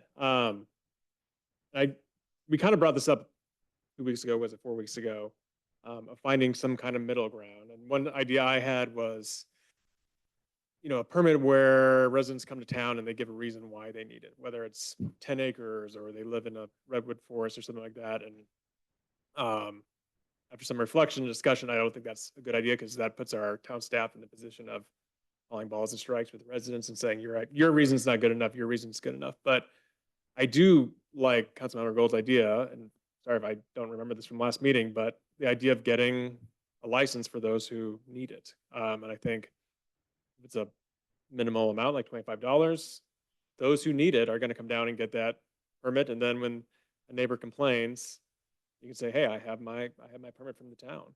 And it will probably stop some people from doing it if you're living on 1 acre in Woodside Heights and you don't have any redwoods, you're probably not going to go get that permit if you're happy with the electric blowers. So I actually think that's a kind of nice, elegant solution that strikes a good balance between those who really need it and those who could probably do without because they have either a small property or a property that does not require that kind of maintenance. So I'm in favor of the ban, but providing an outlet for those residents who need it. And I do like the idea of permitting process that if you truly need it, come down to town and get your permit. That's it. Thank you, Ned. All right, looking over here, I'm seeing people pointing at other people. Anybody want to jump in here? All right, Councilmember Shaw, go ahead. So this is the fourth time this has been in front of the council. And, you know, maybe we can get the square peg into the round hole type of legislation. And, you know, normally when you keep putting something in front of council, eventually you wear everybody down. But what's interesting is my recollection is every time this has come up in front of us, with the exception of the first time in 2019, where the room was full of people saying over our dead bodies, it's always been about 50-50. Half the people are like, sure, let's go all electric. And the other half are like, no. So the state of California, being the state of California, has banned off-road engines, which is, you know, a two-stroke engine, as I think it was Esson brought up. But remember, that's not just leaf blowers, that's chainsaws, that's generators, that's lawnmowers. You know, the list goes on and on and on. And where that, you know, what's next? Are we going to ban lawnmowers, gas-powered lawnmowers? Are we going to ban, you know, hedge trimmers? So is this death by 1,000 cuts, or is this where rural Woodside meets the nanny state? Like that one? It's not as good as your quote, but we'll work on it. You know, the whole enforcement issue, most of the leaf, but you know, commercial crews don't work on Saturday and Sunday by and large. Usually homeowners doing it. But even then, you know, I think it's nice to say that, oh, sure, a neighbor can complain and the town will do what? By the time the town gets there, the homeowner's finished or the commercial crew has moved on. So I don't really see a whole lot of enforcement coming down on the pipe on this. I think that yeah, eventually you'll stop repairing your two-stroke motors and they'll eventually go away. But you know, it's a short drive to Reno, and they'll happily sell you all the two-stroke motors you want. So I just think that we keep trying to force something down the throat that, by my estimation, half the community doesn't want. And they do show up to speak, right? Lots of times when we take things and we think, oh, there's going to be a room full of people wearing T-shirts, it doesn't materialize. But for some reason, every time this is on the agenda, and frankly, this is the fourth time that we get a 50-50 split. So having tipped my hand here, I am in favor. If we want to spend ECE's money and do a rebate program, great. But, you know, that's all our money that they're giving back to us. So. All right, Councilmember Domkowski or Councilmember Brown? I'll go first. Yeah, I'd like to point out, as I believe Hassan pointed out, motorcycles make one hell of a lot of noise. I hear a lot more complaints about motorcycle noise than I hear about leaf blower noise. I personally will not want to vote for anything that continues to take more personal choice away from us. We're down to the point now where the state is going to take our choice about vehicles, our choice about our water heaters, our choice about our stoves, ovens, etc. Why do we need to take leaf blowers away, for God's sakes? So my feeling, and I don't hear enough data that really supports that a leaf blower is creating a lot of pollution or noise that exceeds what other noises typically around. So I'm all in favor of the rebate program. I can work with a permit program. I like Paul's idea Just, if you want to, if you need a piece of property that needs support, do it. And I would say emergency doesn't do any good if you have to wait for this town to declare an emergency. You've got trees that have already fallen over your property. So I would say just do a permit program, and go on with it. Taking some more notes there. It's your turn. Yeah. Geez. I understand the environmental lens, but it is just one lens. So many issues we face really need to be viewed through multiple lenses and many different perspectives. And obviously, the environment is an important issue for everyone, but fire safety is an important issue, and the landscaping, financial ecosystem is an important issue, and the well-being of the people of the Western Hills is an important issue. So I think, like many issues that come before town, this is an issue that you have to look at through many lenses. Woodside is a extreme fire risk spot. I have heard over and over again from the people of my district, not everyone, but the vast majority of the people, particularly in the Western Hills, are adamant the need for high-powered, gas-powered leaf blowers. I'm going to be, I mean, I respect where people are coming from. I understand the noise issue. I understand the pollution question, but there are just other issues around fire and safety and security and maintaining one's home, particularly in the Western Hills. So I generally feel that this plan is a complete overreach.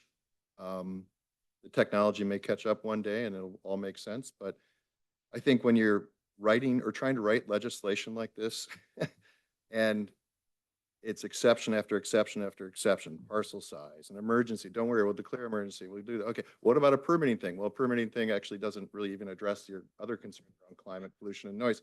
You're still letting it happen. So, I mean, enforcement, I mean, all these issues where if you have to work this hard to make the sausage, it's the sign that the idea is not fully baked. So I think it may come about one day. I'm sure we're going to codify an ordinance one day, but and who knows how you all are going to vote. But I'm in representing District 2, the majority of the people I've heard from District 2, not everyone. Yeah, I think I've made my position clear on this one. And I hope I sort of view it that way, because Woodside, that's why I wanted to do it by neighborhood. We all had different ideas. To me, there are neighborhoods that are heavily impacted, and then there are neighborhoods with small lots that are also heavily impacted the other way, so it's sort of, I mean, if you want to take this down to 0.5 acre from 5 acres, okay, that starts to get at the issue a little bit. But for all of us, we live in the 5-acre lots and the 7-acre lots and the 10-acre zone lots. Those lots are all underneath the redwood canopy. So everybody's going to have a different perspective based on their own experience on this one. But I am definitely representing the people that absolutely need this. Yeah, thank you, Councilmember Domkowski. Yeah, so do you want to add something, Councilmember Shaw? So maybe I'll just start off by kind of sharing like how I am approaching this problem. So the first question for me is like, what is the right balance? What are the right trade-offs to make? And I think one option is for us to continue on with the status quo, which is have no restrictions on gas-powered leaf blowers. And in my mind, that's making a lot of negative trade-offs. The first and foremost is for the environment. I mean, it is undeniable that there are really awful negative impacts on the environment related to gas-powered leaf blowers.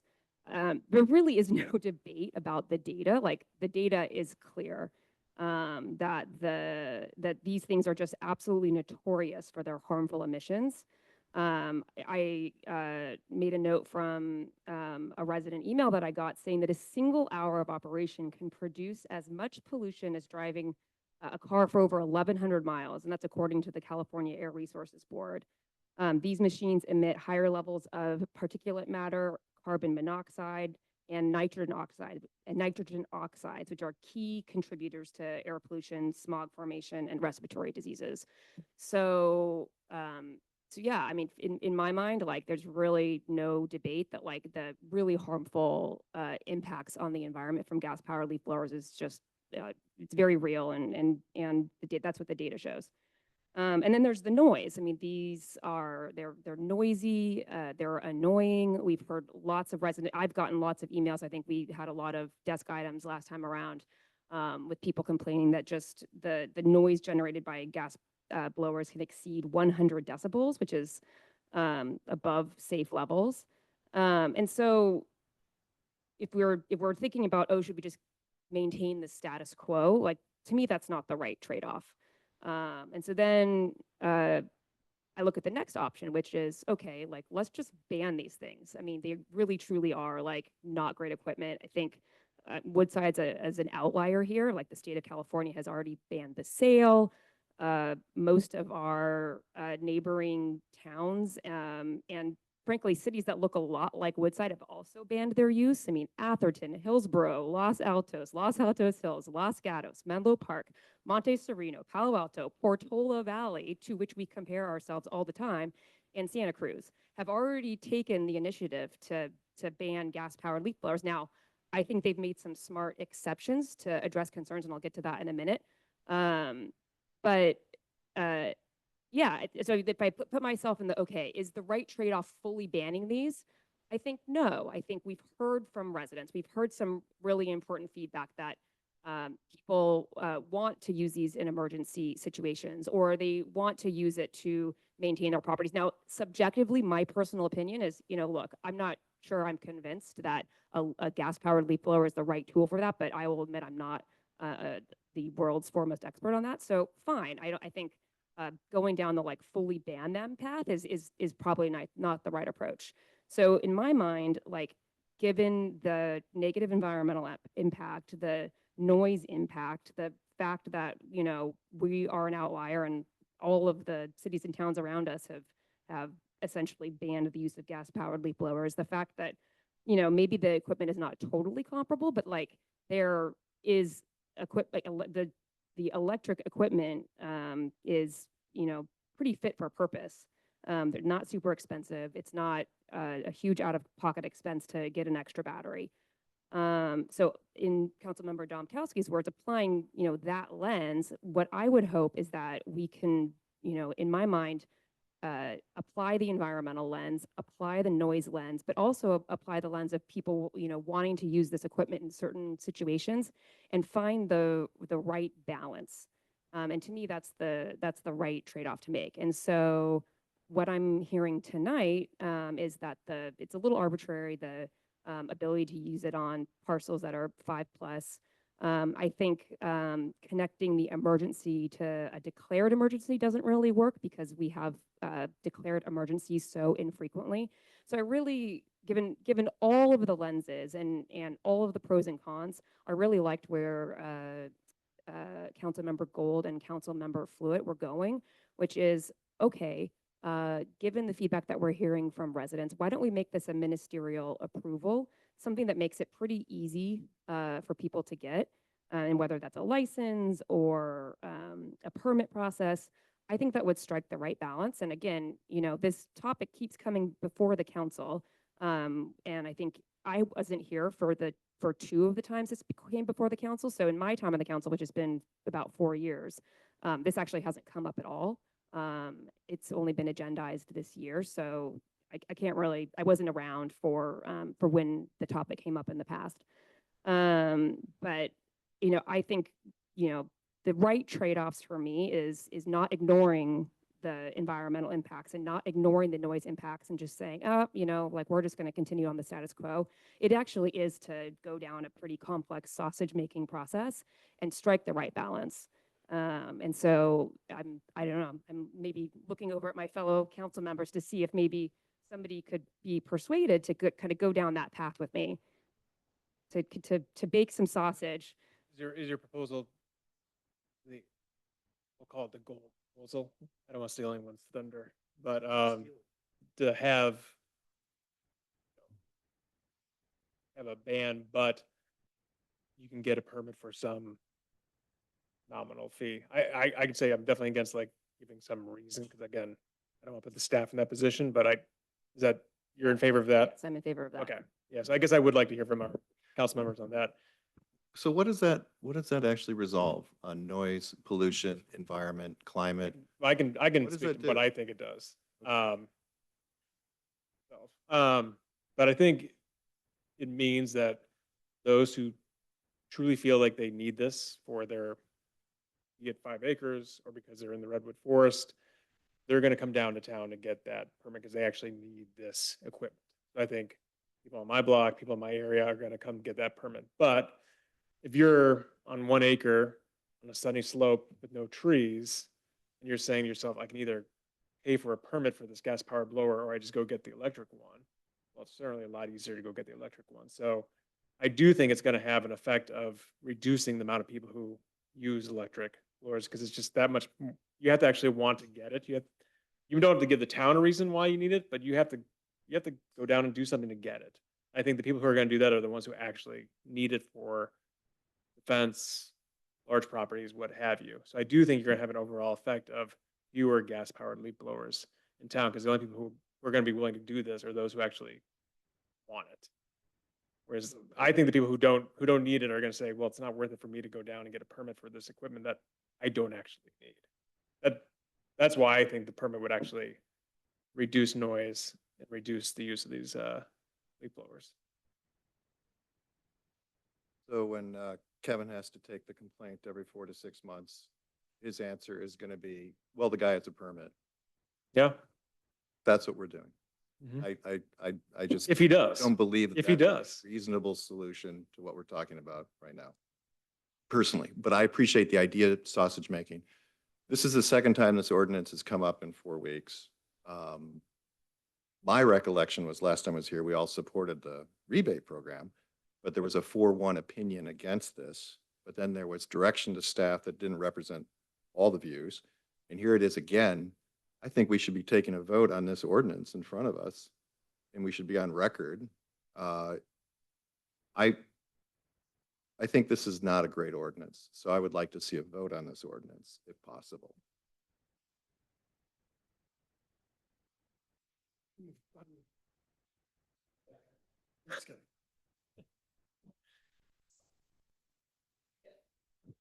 I'm going to come back to what's next.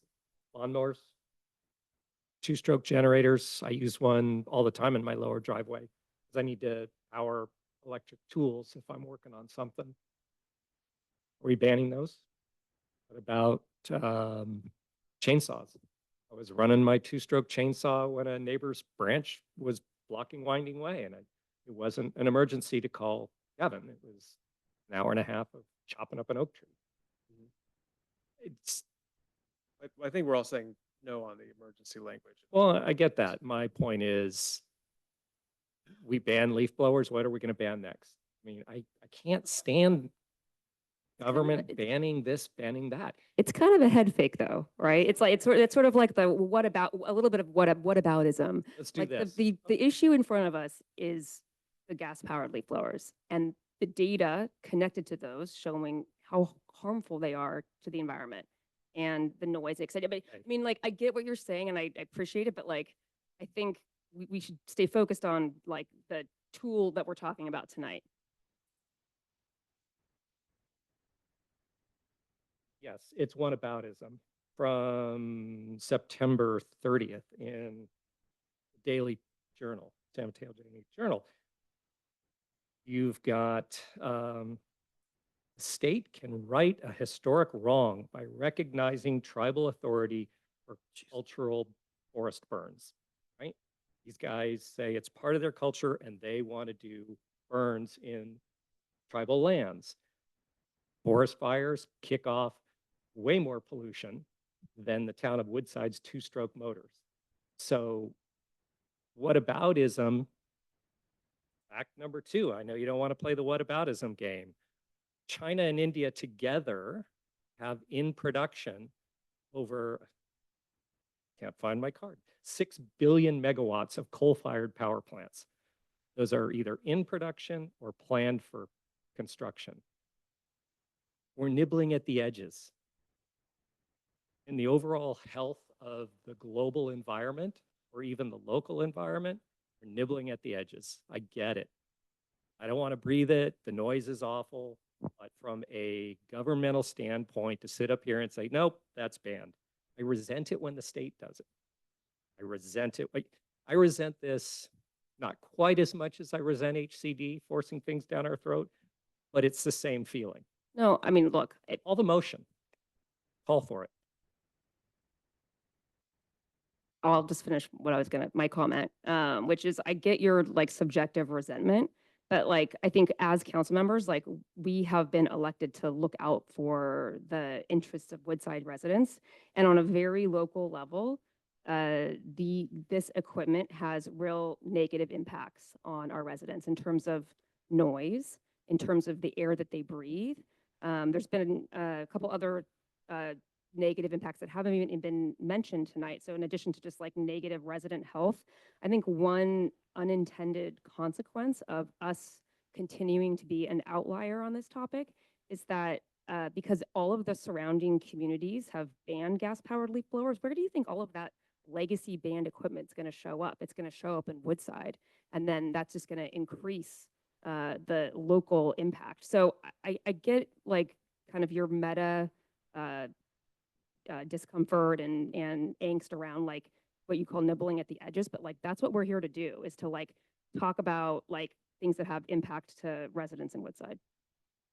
And yet tonight, 50% plus minus of the comments don't want us to do this.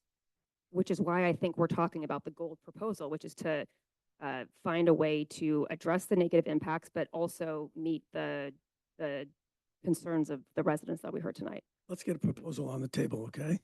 Then we can really vote it and see if we want to keep talking. Yeah, I'll make a motion. And by the way, having been on the short end of the stick here for a couple of years, I'm more than willing to live by the vote of a council. So I mean, if it fails, it fails. So just for the, we need 4 votes on this, correct? For it to pass. Correct? Okay, thank you. So I'm going to make a motion, first of all, on the, can we do the rebate program separate from the ordinance? That was actually accomplished last month, so Yeah, this so is we did only the- the ordinance. You're Oh, good. Yeah, I knew that, of course. Yes, that was a quiz. And I'm glad to see my persuasive powers, which have been questioned recently, are back in full force. So I'll make a motion consistent with what the, I don't have my glasses on, but consistent with what's written in the staff report, with one change, and that is deleting the 5-acre threshold and replacing that with a ministerial permit upon request of any citizen, any property owner, for $25 without even stating a reason.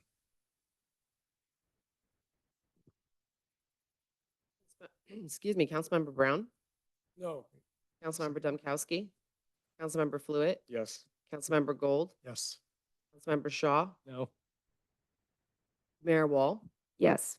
So we have 3 yeses and 3 nos. It fails.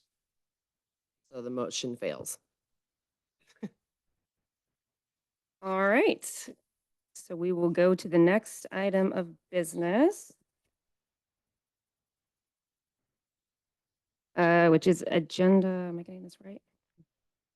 Agenda item B, which is an introduction of an ordinance adding section 30.04 related to town council compensation of the Woodside Municipal Code to set the compensation for town council members. And I'm going to turn it over to Kevin. Yes, thank you, Madam Mayor and Council. Again, there's not a lot to this. We talked about this, I think, back in May. There was interest in bringing it back. What the ordinance does, if adopted, would set a salary of $950 per month, which is the statutory maximum for a city of this size, for Woodside. As it's written, it would go into effect at the seating of the next council, which would be this December. I know there was some interest when this was discussed in the past that you were interested in finding an alternate effective date, which you can do by ordinance. Would it have to be at a future election? Is that, so you could set it for the 2026, following the 2026 election, if you want to move forward with this tonight. The other piece of information that was added in the background, there was some discussion last time about how unusual or common it was for cities to not pay councils. And we had provided information then about cities in San Mateo County. There was some comment made that in the state, we're sort of an outlier. We didn't, somebody made, I think somebody heard somebody they mentioning there were 400 some odd cities in California. So we didn't look at all of those, but we did look through based on information in Transparent California for all of the cities in the 9-county Bay Area that are 30,000, populations of 35,000 or less, which is a category that Woodside falls under. And in your staff report is a list of those cities. There are 21, including Woodside, that do not pay council members. Oh, that's the key number. Yeah, it's going to be, let's see. I think I've got it here. This is just Northern California. This is the 9 counties of Bay Area. So the ABAC counties. Just about. No, for cities under 35,000. Hang on.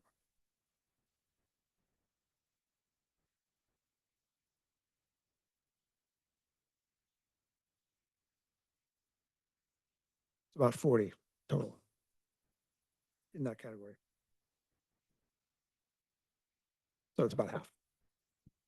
So half of the cities under 30,000 do not compensate their council. That is correct. That's all I've got. I'll take questions. All right, any council questions for staff? Go ahead, Paul. I noticed in the draft ordinance, you picked $950, which is at the highest end. Did you have any reason for doing that? That's what's in the statute. Yeah. So that's the. But you could have picked any number. I could have. I didn't have any. I was wondering if there was some reason for the 950. No. I didn't have any other number. I mean, anything less than the statutory would have been. No other questions? Any other questions for staff?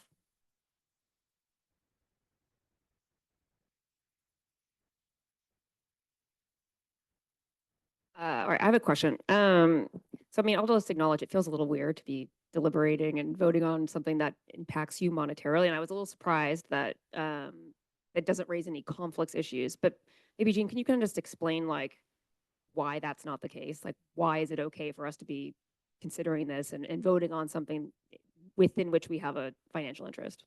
Sure. That this occurs whenever you're dealing with something that needs to be action must be taken by a council for an election. I mean, setting the rules for an election, even though you may be running, the council does that. Government code makes an exception for compensation that you receive as a public official and indicates that does not create a conflict. And so you are all entitled to vote on this. Okay. And then one follow-up question. I'm guessing you don't have data on this, but I'll ask the question anyway. In those instances where councils have voted to authorize pay for council members, do you have any sense of like how rapidly that went into effect? Have most councils said, okay, we're gonna, make the effective date, like in this case, if you've proposed an effective date of, I think, this November, or would it be more common for a council to say, okay, yes, we believe in the reasons behind council pay, but we're going to push this out 2 years or to the next election cycle? So I can only talk about my personal experience with the clients I've represented over the last 30 years. In all instances, the statute says you cannot make it effective until you have a new council seated. And I have not seen any council push it out further than that. And what I'm normally seeing rather than establishing it would be to raise the salaries, which you cannot do as well. And in all those instances, I have seen, as far as I can remember, it being effective when a new council is seated. Okay, so in this case, would you say it's just kind of a coincidence that like this issue is coming up and it just so happens that a new council will be seated in a month? Okay. Yeah, it gives you the opportunity to have it become effective then if you choose to do so. I have no further questions. So I'm sure yeah, I'm rolling off, so I don't have any kind of a conflict on this, but if council members were uncomfortable starting salaries in November, it's always possible. I know it's in the ordinance to waive it, but it could also be a donation to the Woodside Community Foundation, et cetera, correct? Yes. Could that just be pledged by an individual and the payroll just goes there for? No, You gotta scratch once, your own check. yes, once you've decided to compensate council members, then the compensation will be received and you can do what you choose with it. All right, any more questions? All right, we will open it up for public comment. I am seeing Virginia Dare's hand up in the Zoom room, but I suspect because it's been up for a while, that is, and I'm correct because that hand just went down. So Tom in the Zoom room, do you want to go ahead?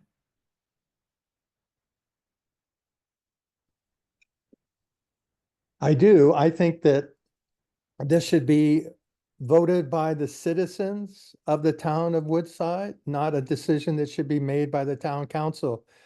I understand from the town's attorney that the position is somehow not a conflict. I disagree with that, but I am not an attorney. I do feel that it sets an improper example to the community for you to vote yourselves salary.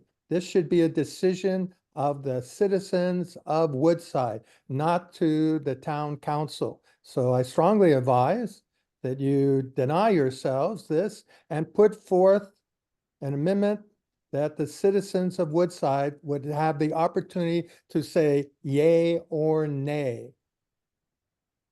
Thank you. Thank you, Tom. Yeah, you raise an interesting question, and maybe I'll direct that question to our town attorney.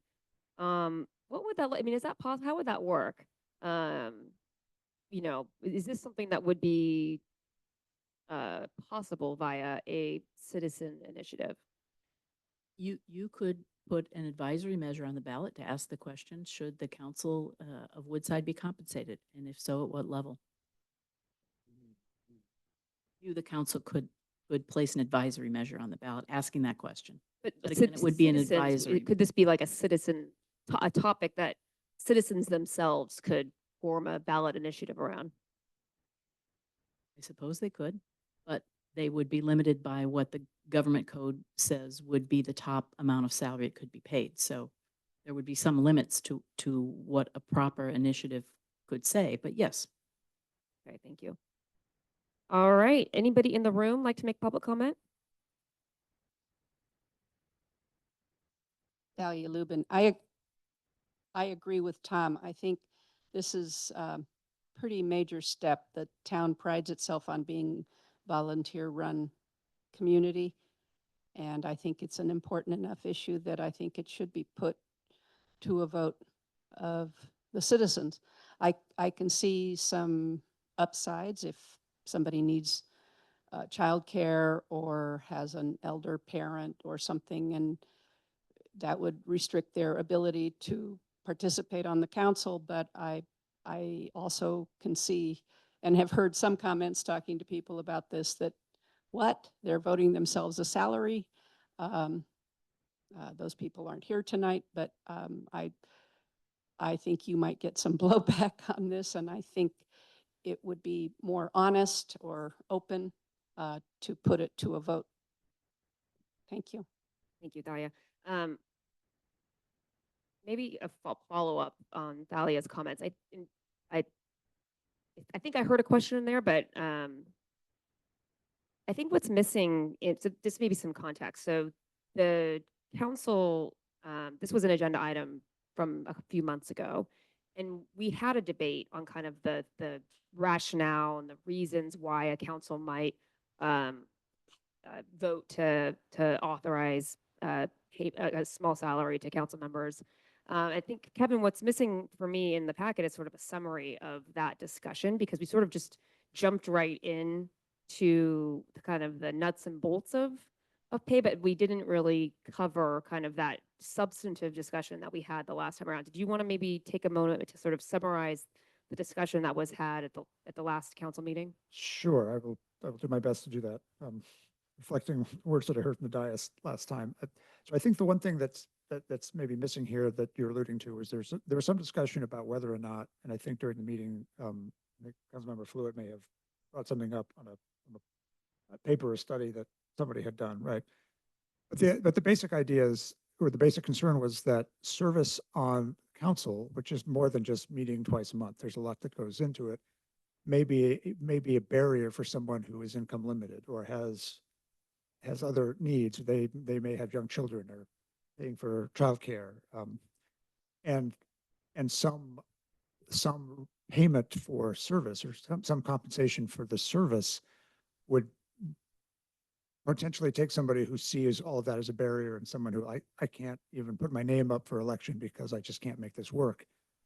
Maybe open a door to a new pool of candidates who feel like that's a barrier. And I think that's the big one that was discussed, that, you know, we certainly have a long tradition, and it's not been an issue that's been, my knowledge, talked about in a long time, if ever, in the town. But I think in the council discussion, there was an acknowledgement that that may in fact be something worth considering. So I think that's maybe the one piece that's missing.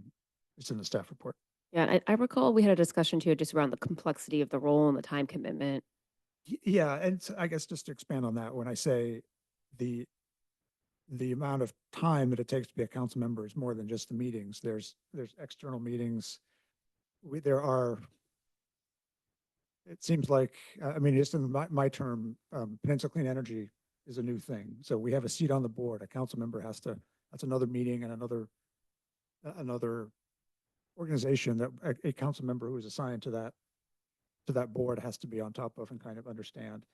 And then there's just the general, for better or ill, the professionalization of local government, or really as it's come down through, you know, I like to start with maybe CEQA in 1970 and move forward, but the government code doesn't shrink. The things that governments have to do and be mindful of, SB 1383 and compost rules and rules around waste management. I mean, this is something we're all struggling with today and over the last couple of years. Just an example of something that's on top of everything else we've done. So that's true for professional staff. I think it's true for council members as well, that the job is, and I think Councilmember Gold made this point when we talked about this before, from his prior service 20 years ago.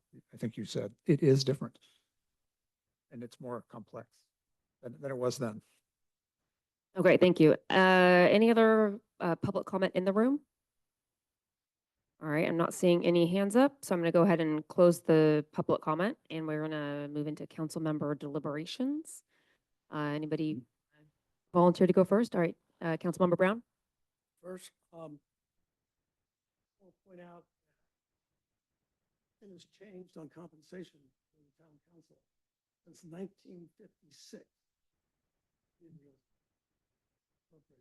other words, nothing's been paid to a council person here. There's been a dramatic increase in the workload over the last 3 to 4 years, not to mention 10 years. Back to Paul's day, it was beginning to increase. All the work with HCD that we had to do, the 7, 8 hour, 9 hour meetings we had. I mean, the workload has gone significantly up.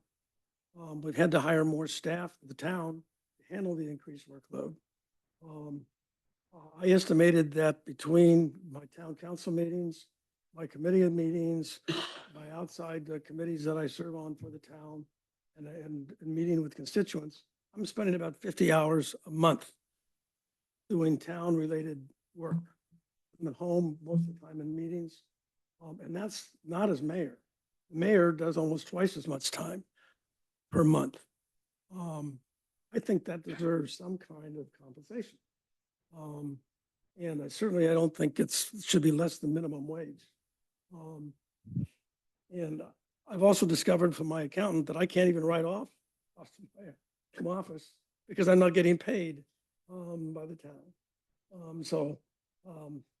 For me, the bottom line is, how much does the community respect the work that the town council does? Are we one of the bottom 25% in terms of the esteemed value that the community puts with us? Because we're the bottom 25% of just the communities within the San Mateo County. I think it's time to re-examine premise that we should have zero pay for our councilmen and women. All right, and who's next? Oh, Councilmember Fluid. So you're looking at Councilmember Domkowski, but we'll give him a break. I'm giving you a break. Usually we go this way. Yeah, Shaking it up this evening. I know I expect a lot more from you. So I spoke about this a few months ago that I'm in favor of compensation. I understand the use Councilmember Domkowski's word, the lens.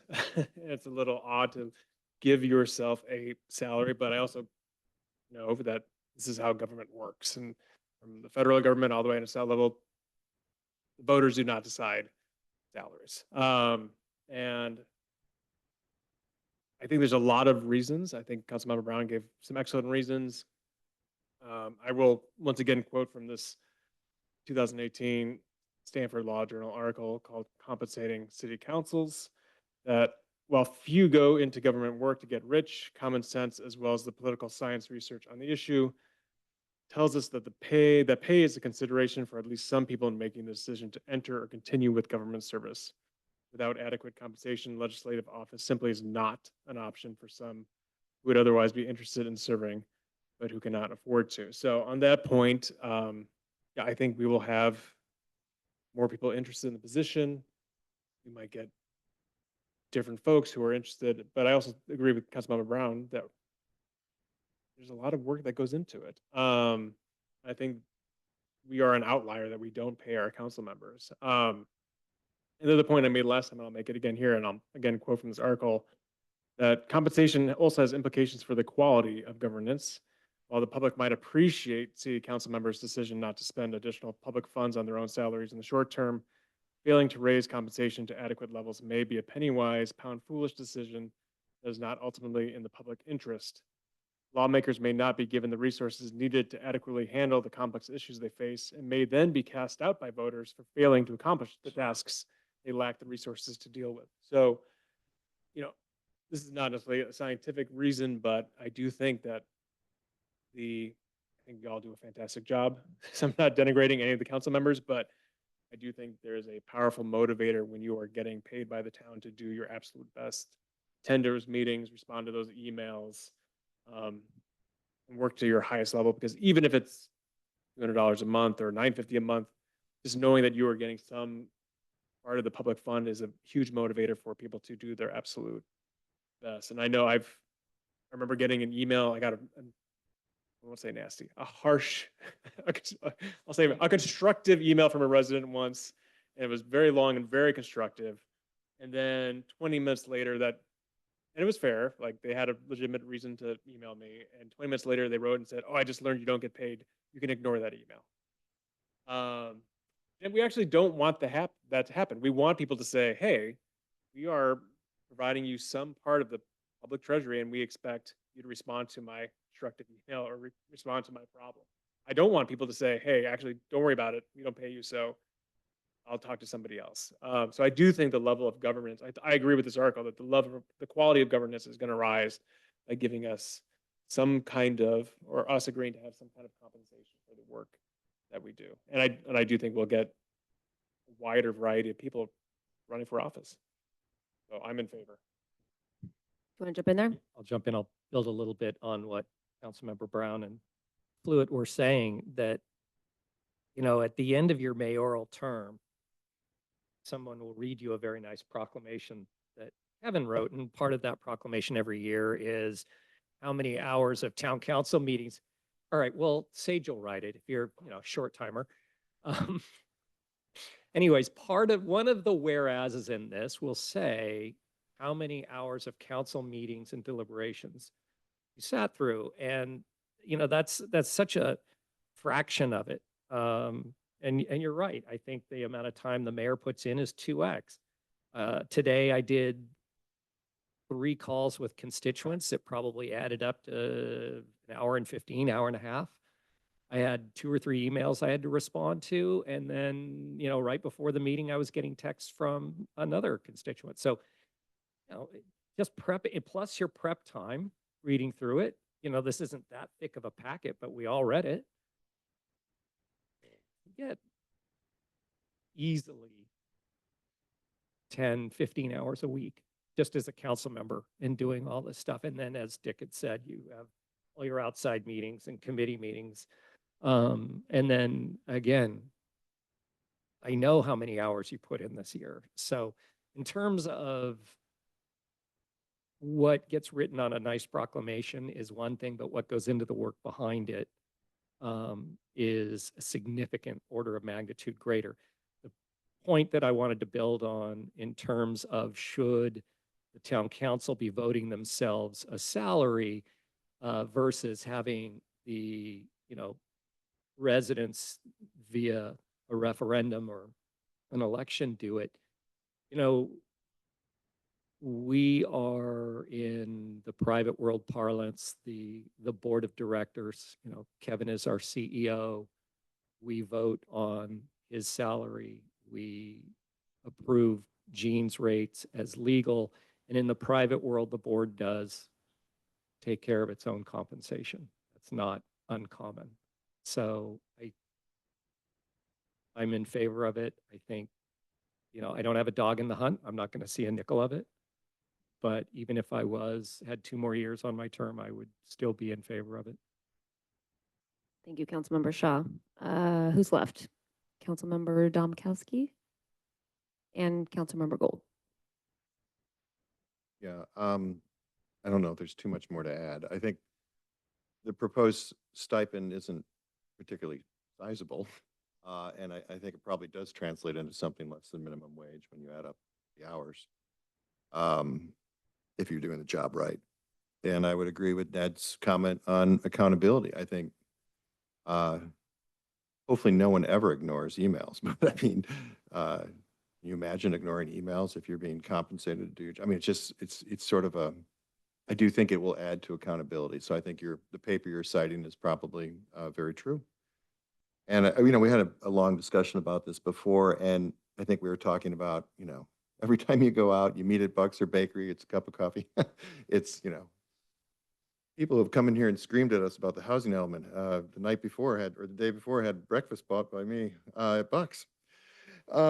So you do spend a fair bit of money along the way. And so I look at this just from an after-tax point of view, probably just replacing the dollars that you chuck out so that you're never in a position of talk about a conflict of interest. Making sure that no one's ever purchased anything for any council member anywhere is also very important, and removing any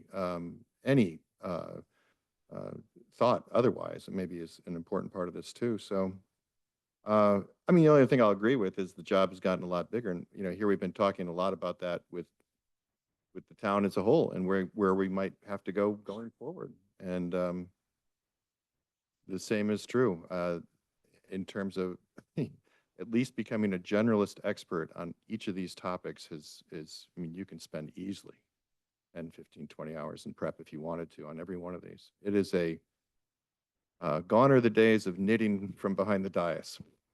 So I'll just mention that. So I think so with that, that's all I had really to add, which is just maybe joining in the same viewpoint. Right. Councilmember Gold. So again, I think we have the advantage that we heard this issue a month or 2 ago. I don't remember exactly. And went through these. And I think Councilmember Fluid made the most salient point, I thought, that night. And it was one he repeated again here, and that is that it connotes a seriousness and an accountability, and we're not just volunteers who can blow off a meeting. In other words, you're being paid for this. You need to show up and answer it.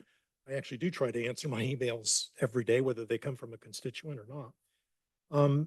But I also began that meeting by saying I take it as a point of pride that I'm not compensated. And I recognize not everybody falls into that category, and I think people are making compelling arguments for compensation here. I agree with those. But I do take it as a personal point of pride that I am a volunteer and that I am uncompensated. The town manager brought up that that I mentioned at that time how the job has changed. And for those of you who don't know, not everybody realizes this, I actually sat at this table back from 99 to 2007 when I had my sanity, and was a town council member and a mayor for a couple of those years. And it was very different. And, you know, I can remember when we would be handed our binders and you could hear the splines opening for the first time as we're looking at our binders to review the agenda for that night. And they were pretty simple. And I remember sitting next to, you know, Deborah Gordon and Carol Ann Hodges and Dave Tanner, and it was a much simpler time. And we didn't have all the extra meetings that we do and all the homework that's required.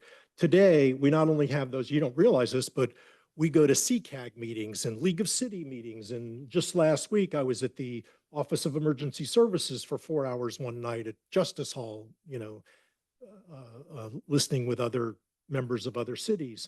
And I'm on the SFO roundtable, which was 3 hours last week to go to that.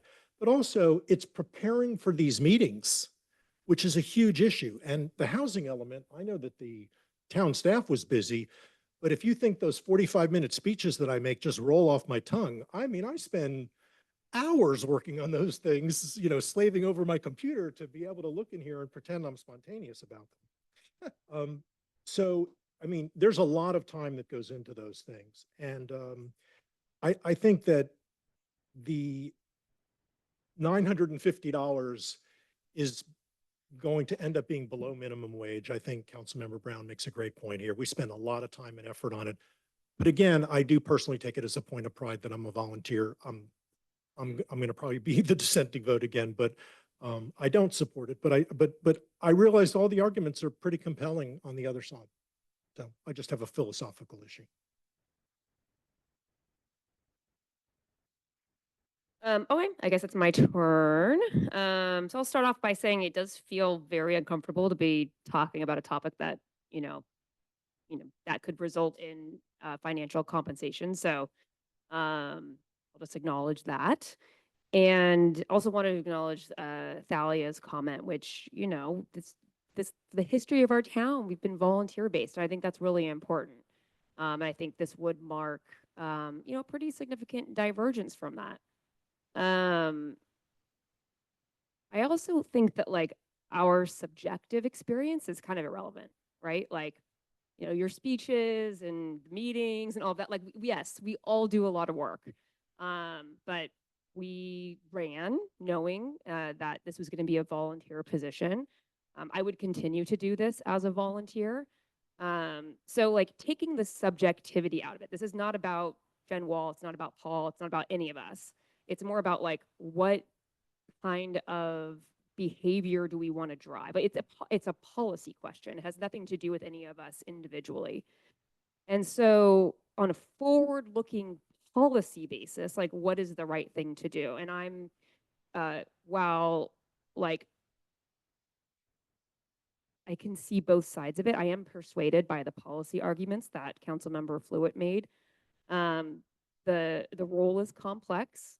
We want to encourage people to come here and feel accountable. I think it'll be a powerful motivator, to use somebody else's words, when somebody shows up at that microphone and says, we're paying you, like, what are you doing? And I think that will be a really strong motivator. And so from a policy perspective, like, I want to encourage that accountability. And the other policy point I would like to encourage is diversity. I want to make sure that we attract diverse talent. I don't think that it's the right, I think if we are only attracting a certain profile of council member, we're doing Woodside a disservice. I think we should be attracting council members that are young and old and working and retired and parents and all different types of talent. And so I think in a small way, this will help with that. And so, yeah, I'll leave it there. I think those are the two the policy points that I think this helps with. And so I see Thalia approaching the microphone. We are no longer in the public comment period. However, I will reopen public comment to I- give you an opportunity to I speak. just have a suggestion. If you can't put it to a vote, which I still think would go over much better in town. I'm not arguing whether you should do it or not. I'm just saying I think it would be more transparent. But short of that, perhaps you could send out a postcard with a simple question and a yes or no, and they respond to the website. I think it would give you a reading, and you can still take the action you're discussing tonight. But I think you would all, I know if I were sitting there, I would feel a lot better that I had heard, even if you only hear from half the people, that I would feel a lot more comfortable that I wasn't just doing this in a vacuum and isolation. Because like I said, the people I've talked to have mixed feelings about it. So I would, that's just a suggestion before you take action. Thank you, Thalia.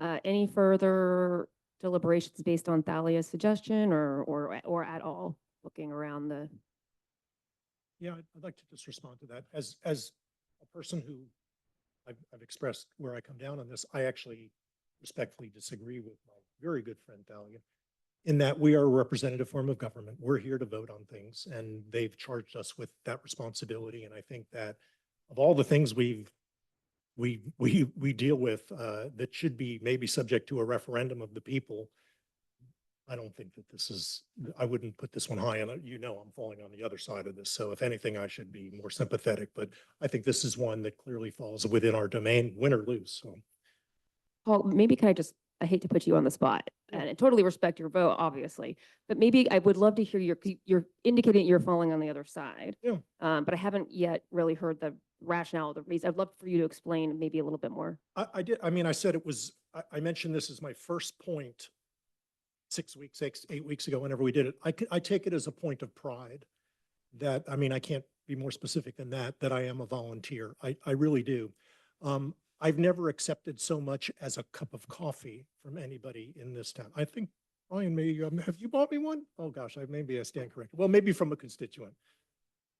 Oh, I was an elected official. There you go. So I have never accepted so much as a cup of coffee from any contractor, constituent, anybody lobbying us. And I really take pride on that. It's why I show up 5 minutes early, usually at the bakery, so I can get my own coffee. Or as Thalia and Steve know, I come home with my own, as I did to their house this afternoon. I just bring my own. So I do consider it a point of pride. And it's so almost as simple as that. It's the tradition of Woodside, and I'm an old white guy, so I guess I sort of fall into that category. All right. Skin of the earth. All right, I'll make a motion. I guess we're entertaining a motion. I move that we approve the ordinance of the town council of the town of Woodside, adding section 30.04 town council compensation of the Woodside Municipal Code to set the compensation for town council members. Second, Councilmember Brown, yes. Councilmember Domkowski, Yes. Councilmember Fluid, Yes. Councilmember Gold, No. Councilmember Shaw, Yes. Mayor Wall. Yes. The motion passes 5-1. All right, moving on to agenda item C, which is to authorize the release of the request for proposals for the town center plan update. And I will turn it over to Kevin for the presentation.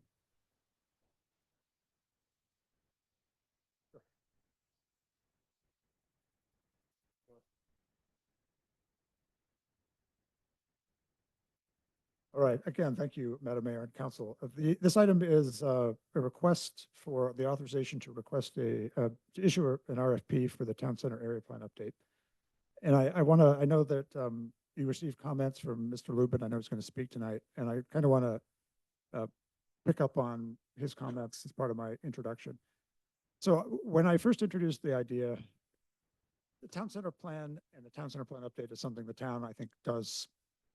The original or the one we currently have dates back to 1970 with amendments in 88. We have revisited the town center since then, most recently in 2012, 2013, where we had a citizen task force driven process. Town staff ran it. We had the task force go out and do what I would call a lot of really interesting and unconstrained ideation on the future of the town center. And I think that I think that that process started out as it was sort of intended, which is let's not limit ourselves in thinking about the town center and what it can be, what we want it to be. And when it surfaced and came to the council with some of those ideas, there was kind of a really big reaction. And council ended up saying, well, I think we all agree that safe routes to school are important. Let's pursue that. And a lot of the other stuff it just stopped. And we proceeded to do safe routes to school improvements, which have been a great asset to the town center. So I don't want to take anything away from that. But one of the things that I took away from that was that when and if we were ever to revisit town center again, that we should approach it a little differently. And the RFP that's drafted, and this is where I want to bring in some of or at least make reference to some of the comments that you received from Steve, is my intent, Sage and I as the planning director, is I think we subscribe to the idea that we should have a process that again allows for people to think outside the box.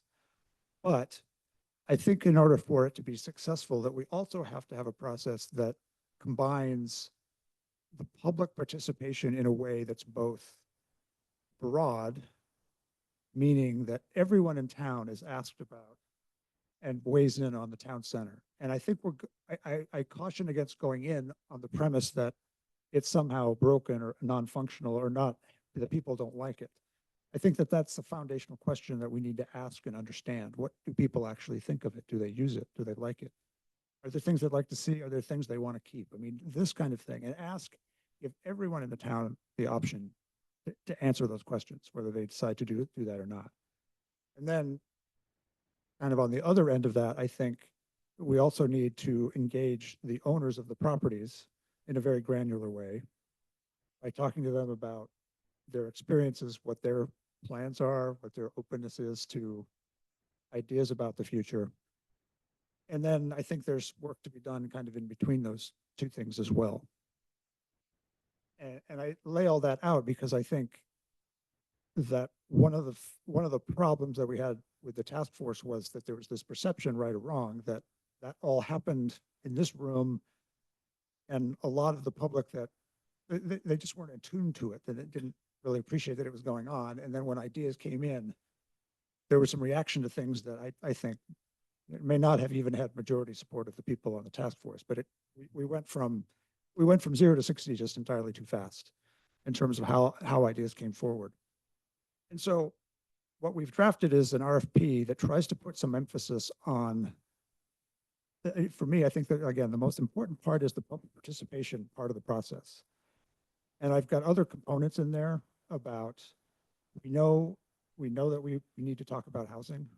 We need this process to explore that for the town center to be ready for the next RHNA. I've got information in there about our circulation challenges. I think we just need to acknowledge, and someone coming in needs to understand that this is the reality on the ground. And then another component is, I think, and I've seen this in other places, where sometimes you ask people what they want and the economics may not support it. So I think these are components of things that I think are going to be important for somebody working on a town center update to look into and to process. But what I didn't want to do was kind of imagine an outcome and then write an RFP and try to drive a process that just drives you to that outcome. So the challenge I sort of set out for myself was, or we set out for ourselves, was to try to get somebody on board and develop a process that's really organic, and that the initial public participation process guides the steps that follow. And where I want to really bring in, and so, the action I'm asking for direction tonight from council based on what you've heard from the community. And I think one thing that I will take from Mr. Lubin's comments and what he forwarded from the people that he worked with is, I think I want to do a little more work, because when I'm reading the comments from Steve and the people he talked to, it feels like they were responding to, well, this is how you do a charrette and how you do these kind of things, which to me is a tool. That's not the exercise we're going through. It may be something that we do as part of this process, I mean, I would love it if we get to that point, but I don't think that the idea is that we start with that. Because again, I think we would be presuming way too much about where the town wants us to go with the town center and the town center plan.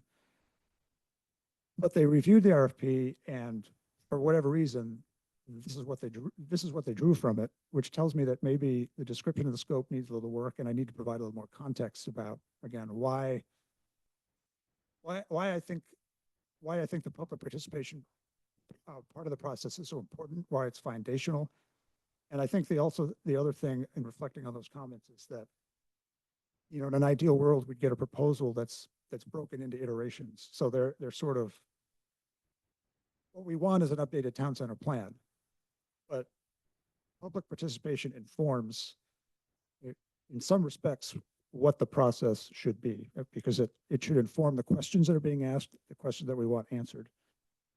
And I don't think sitting today, you can say, we know exactly the steps that you need to take to get to a finished product until we know exactly, or have a really good feel of where the community at large and the stakeholders are, and where those, there's a reference in here to a win-win, you know, where those wins are, where everyone feels like, yes, this is the direction we want to go. It's a very long-winded introduction about kind of what we're trying to do, some tweaks I'd like to make. As I said, the point here tonight is to get direction.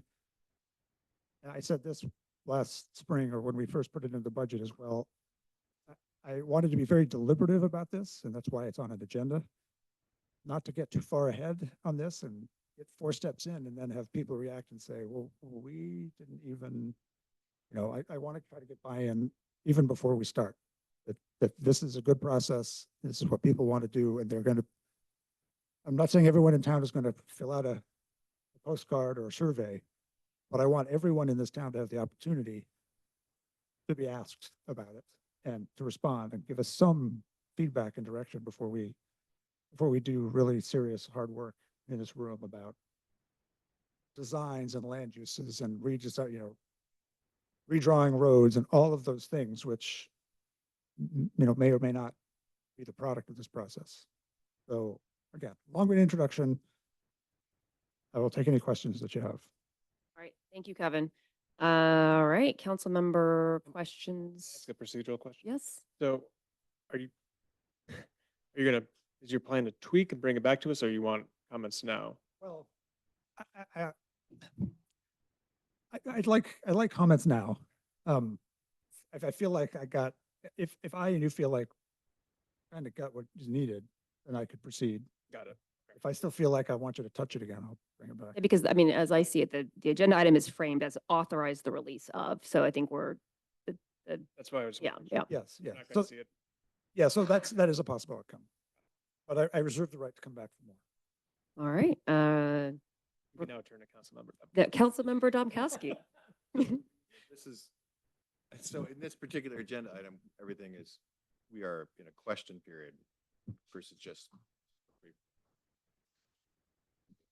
Correct. So we are doing council member questions for staff. We'll run it like a typical agenda item. I'll go if you want to wait. Oh, Think. go ahead, great. My questions are probably similar to what Brian's going to ask. Are we going to get into forecasts of what they think long-term growth is going to be of the town? Number one, number two, and what are going to be the outside influences that are going to, and how are they going to grow and their impact on the town? And by that, I mean, for example, our neighbor Stanford.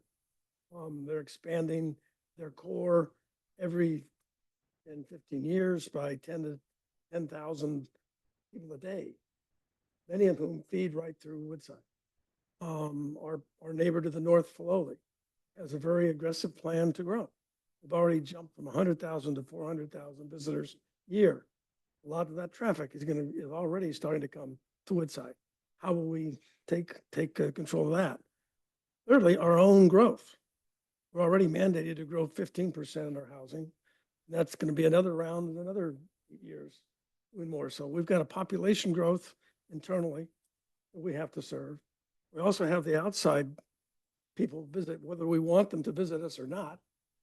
Some people want us to stay the way we were 80 years ago, but there's gonna be a growth of some kind, and we need to be able to put that into the forecast, I would hope, correct?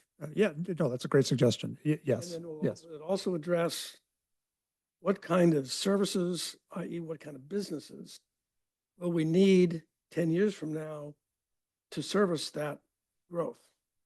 Those to me are the core things I'm looking for in a long-range plan. Yep, okay. Not true. Okay. So I guess back to your process question for a moment. Do you see a difference between an organic process and a public process? No, I think well, one feeds the other. I mean, when I say organic, I mean the public process kind of dictates each iterative step. That makes sense. Yes, a public process is very, very important. But I'm thinking back to the 2013 experience where there's a 30-member committee, 15 at-large citizens, and versus perhaps an environment like we've sort of the theme for tonight, a more complex, more professional, a forward environment that we are all in now, and we're all coming off of the housing element. And look, I don't want to speak for everybody, but in general, what we've heard is a lot of consensus around bringing density downtown and perhaps how to do it. It seems like this is a little different than the 2013 experience. This is prepping for another very aggressive RHNA cycle, a very complex situation. Why wouldn't you feel it would be better served to have professional staff create an anchoring position, if you will, that starts a public process versus we have some extraordinary citizens who are very deeply involved with this for a long period of time. Some are here tonight. And then we have a lot of people that just can't be in the flow of information and can't have witnessed every twist and turn of the last couple of years of the housing cycle, right? So Yep. I guess I'm trying to get at the point, why would you not want this to be an upfront professional process that becomes a public process and a public comment process that gets iterative over time, but it starts from a place that, centralized planning is a part of municipalities, right? Yeah. Comes from the town, what they want to do versus something that is organic, which is a term you use that I'm just stuck on. Yeah, okay. So let's move off of organic, and I'll retract the term. But let me make sure I get the essence because it's important. So you also use the term professional, and my idea here is that it would be professional. That's why I'm, the ideal firm has either all of or works frequently with subcontractors to do all of the different things. Maybe it's all housed in one, maybe it's a combination. But even the public engagement, I want that done professionally. But your point about, and I think that this is, again, something in a redraft that I think we'll probably need to bring to the fore is, I think the point you're making, I want to make sure I get it correct, is that housing is something that we may not want, but we need. And therefore, that's got to be part of the discussion. So we can't see if it comes up. We really have to say, we need to talk about how that might work in the town center. Am I getting that or not getting it? Yeah, well, I guess what I'm trying to say is we don't need a bolt-on Frankenstein kind of solution with everybody with 30 different opinions. I think we need to start, my personal opinion, I don't want to deliberate, but why wouldn't we want to start from a position that's anchored? We have an idea where we want to go, how we're going to get there, a proposal that then you can open up to public to start to iterate on, as opposed to starting from what might be 30 different opinions on 30 different things. And we're going to put the roundabout where Roberts is, and we're going to do there's 1,000 ideas we all hear all the time that we do have to get through this process. And we have to be ready for cycle 7. And I think that's really a time horizon issue. This is probably a 2 to 3 year process, but it probably shouldn't be a 3 to 5 year process if we really want to be ready, right? So, and I think there's a lot of frustration from the last go around when there was this. Again, is it your perception that there's a lot of frustration from the last go around that's still sort of unresolved with the way process was handled? Which are we talking housing? 2013, the last time we tried to do a town center plan. or a town plan of some kind? No, I just, well, I don't know, it's been 10 years. I Yeah. mean, it's hear from people that say that was a I real. know. That's not what I'm, Ancient history. But- yeah, no, that's not what I'm saying. But, I'm, but what I'm really nervous about is that, and that this is, you're really threading a needle a bit, is here's a potential town center. What do you think? Feels like, here's a housing element. What do you think? We've gotten, the question is going to be, well, how did we get here? And that's what that's what I'm trying to avoid is well, how did we get here? We didn't consider or talk about anything before. We're looking at these plans. Which is a little bit of the 2013. I think what we've just went through with the housing element, don't you think that perhaps a lot of people don't understand that a lot of people might be generals fighting the last war. The world has changed markedly. And if you're going to go through a public organic process, not to be focused on that, don't you think you're going to spend the first year and a half trying to convince 7/8 of the people that this has to actually happen? You see what I'm saying? Like, Yes. they're not going to understand. Well, that's why I asked the question about housing. Because I think it seems reasonable that you can say there are things that we know we need to accomplish as a town, and one of them is housing. And this is an area that's been identified. And so we need to talk about that. So it is built in, but that doesn't shut down the conversation about other things like circulation improvements or design or uses or other things that aren't as critical or are not being mandated to us. I'm getting. Councilmember Domkowski, I mean, I don't want to short circuit us into deliberations, but maybe phrased as a question, I mean, is there something in the scope of work in the public participation section that you would suggest tweaking? Okay.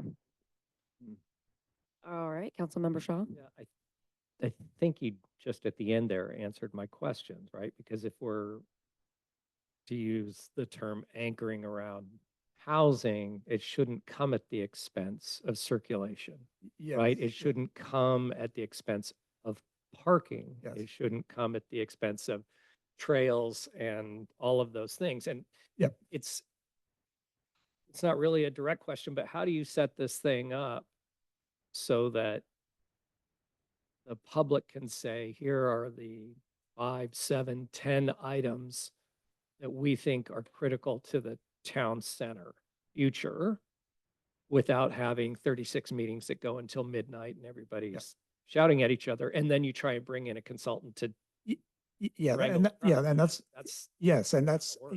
yeah, no, and I don't, and I don't think that that's the model. I don't think it's spent.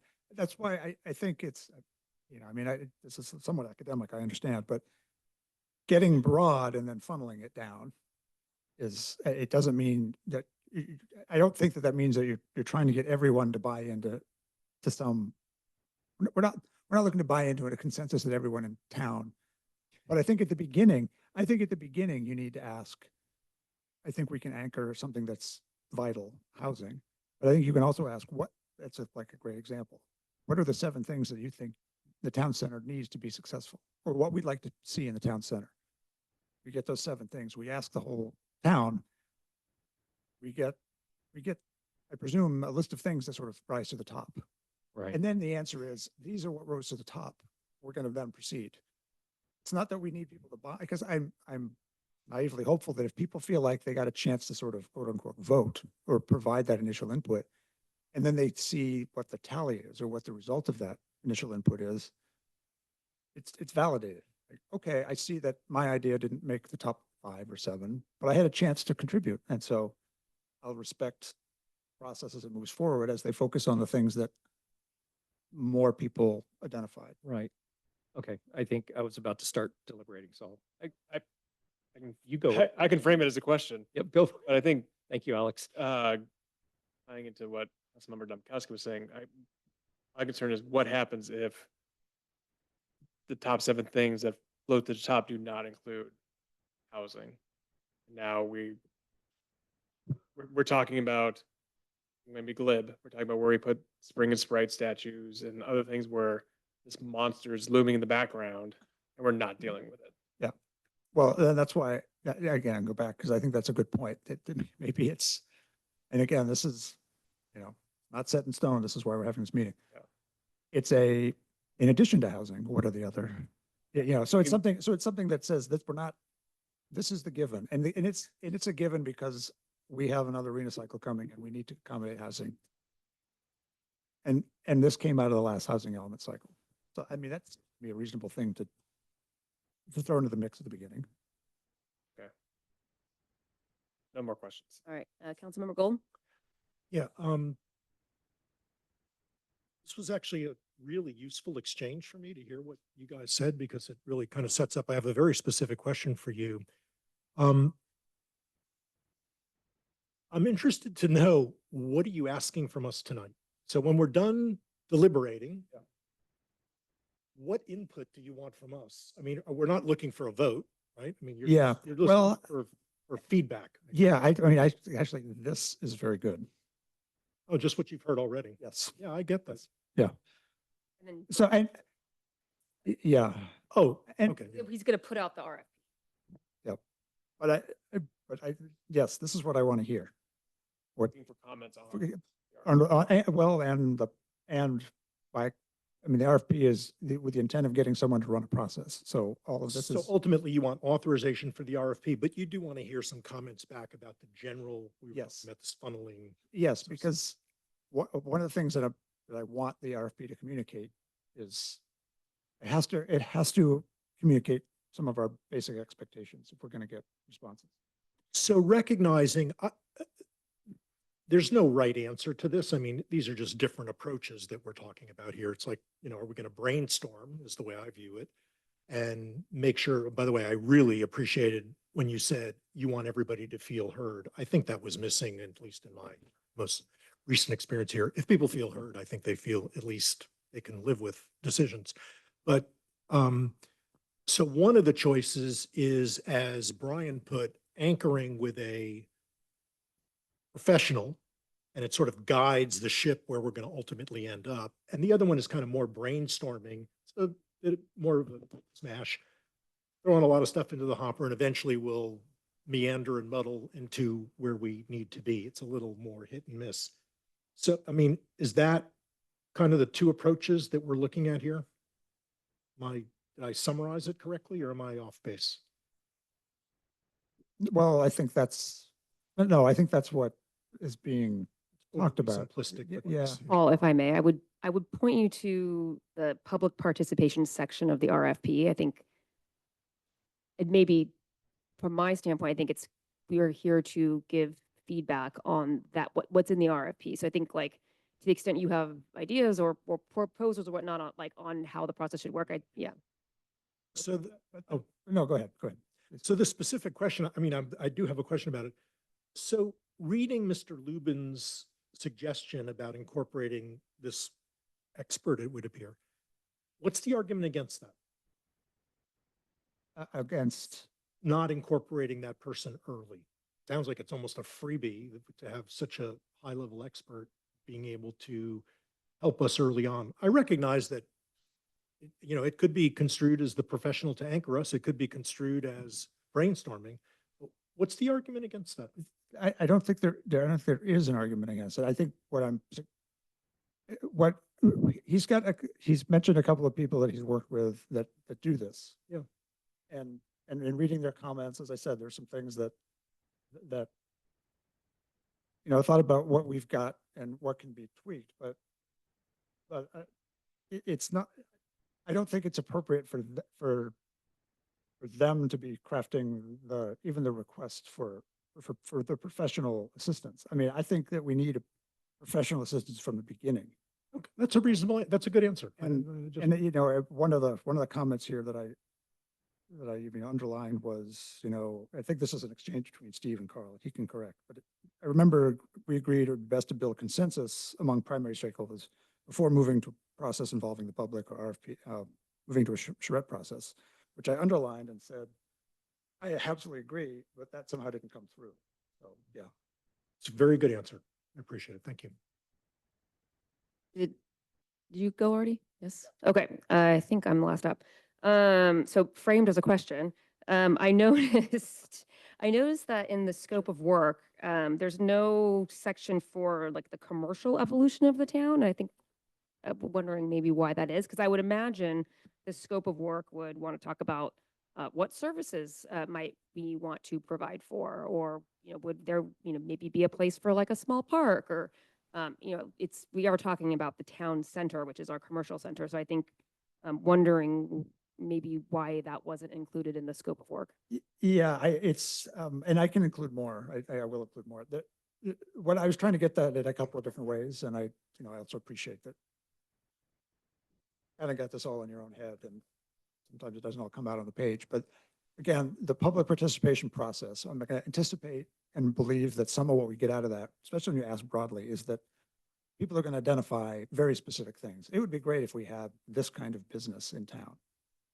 And then on the other side of that, I have the economic, that economic analysis is going to be an important part of this, because somebody has to say, we're going to look at what people suggest and see if that's economically feasible over time. So the pieces are there without putting them together.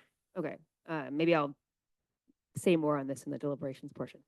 And then maybe just one last question. So the way I read the public participation section of the scope of work is that we're not being prescriptive. Like, we're asking the firms that are going to be responding to the RFP, like, tell us what you think would work in terms of public participations. I mean, you have some details here, but like, we're not prescribing the process. We're asking them to, like, based on your professional judgment, Yes. what do you think would work? Yes. And once hopefully we'll get a bunch of proposals, and then as a council, we can decide, oh yeah, we really like that. It's anchored in professionalism, but has the right balance of, okay. Just wanted to- Yeah, and there is a certain amount of, I think this is a hard thing to say on the professional side of things, but I'm sorry, I'm doing all the talking stage. If you want to jump in, feel free. All right, I'm gonna. But I just want to finish the thought, which is, I think this is sometimes a hard thing for the professionals to do in the room, but I think one of the things I'm also trying to convey here is that we also don't know what we don't know, and that's okay. The Bay Area, I know California has a lot of folks that do this kind of thing. I mean, they're all over the country, people who do this kind of thing, and they know how to do it. They know what works. And so I don't want to, like you said, I don't think we should be really prescriptive about this is the way it has to happen. We should be guiding them towards what the outcome is, and you're free to tell us how you think we get there.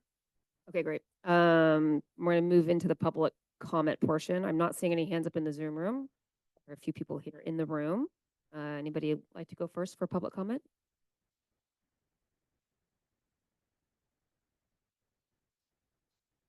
Steve Lubin.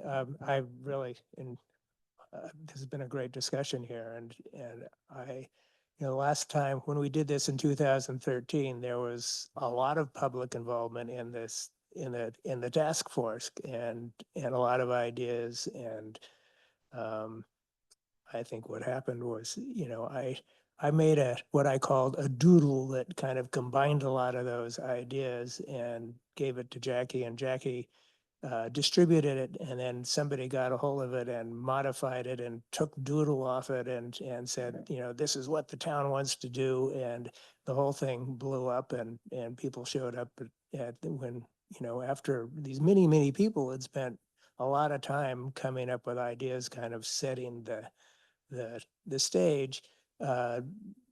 Another group of people showed up very angry, and the council completely folded, and the whole thing went away. And so all these people's work just disappeared. And so I'm a little nervous about what Kevin's saying about, bringing the public in early. And I'm also nervous about what Brian's saying about, coming up with a vision first, because I mean, I've been working with Seth and Carl, kind of doing sketches that I've shown a few of you, but I'm not giving a copy to anyone after my last experience. And that's been kind of for me to help understand the process a little better, because there are people out there who do this professionally, who know how to approach this professionally, are very good at it. And we're not unique in the fact of having people who care and have opinions. And so I think it's really valuable to bring somebody who's used to setting up that process in early. And I think, you know, Seth has done all this for free, and he's, you know, he under a lot of pressure with just a few minutes wrote, I thought was a pretty amazing response. I think he's a super smart guy, and I think he's offered to consult on setting up the RFP process, basically. And you know, I mean, he's said, you know, he doesn't think he'd have the time to actually do the job, make it be on a team. So I'm not sure that there's really a conflict there of him doing it, although I think he would be great doing it. And I don't, you know, I appreciate your nervousness about bringing someone in early that way, but I think we don't understand the process well enough to really design it well. And you know, you know, I have another friend, there's a bunch of firms, I didn't send it to you, Kevin, but Chris and Paul have seen my friend Peter, our friend Peter Katz, who's the first, wrote the book, The New Urbanism, and really knows a lot of firms that do this stuff. He sent you know, suggested quite a number of firms that do that, and there's local firms that do that. But so I think, you know, there are a lot of firms that do that, but I think we just need more guidance on how to approach it so we don't end up with a disaster like we did last time. Thank you, Steve. All right, I'm not seeing any hands up in the Zoom room. Anybody else in the room? Thalia?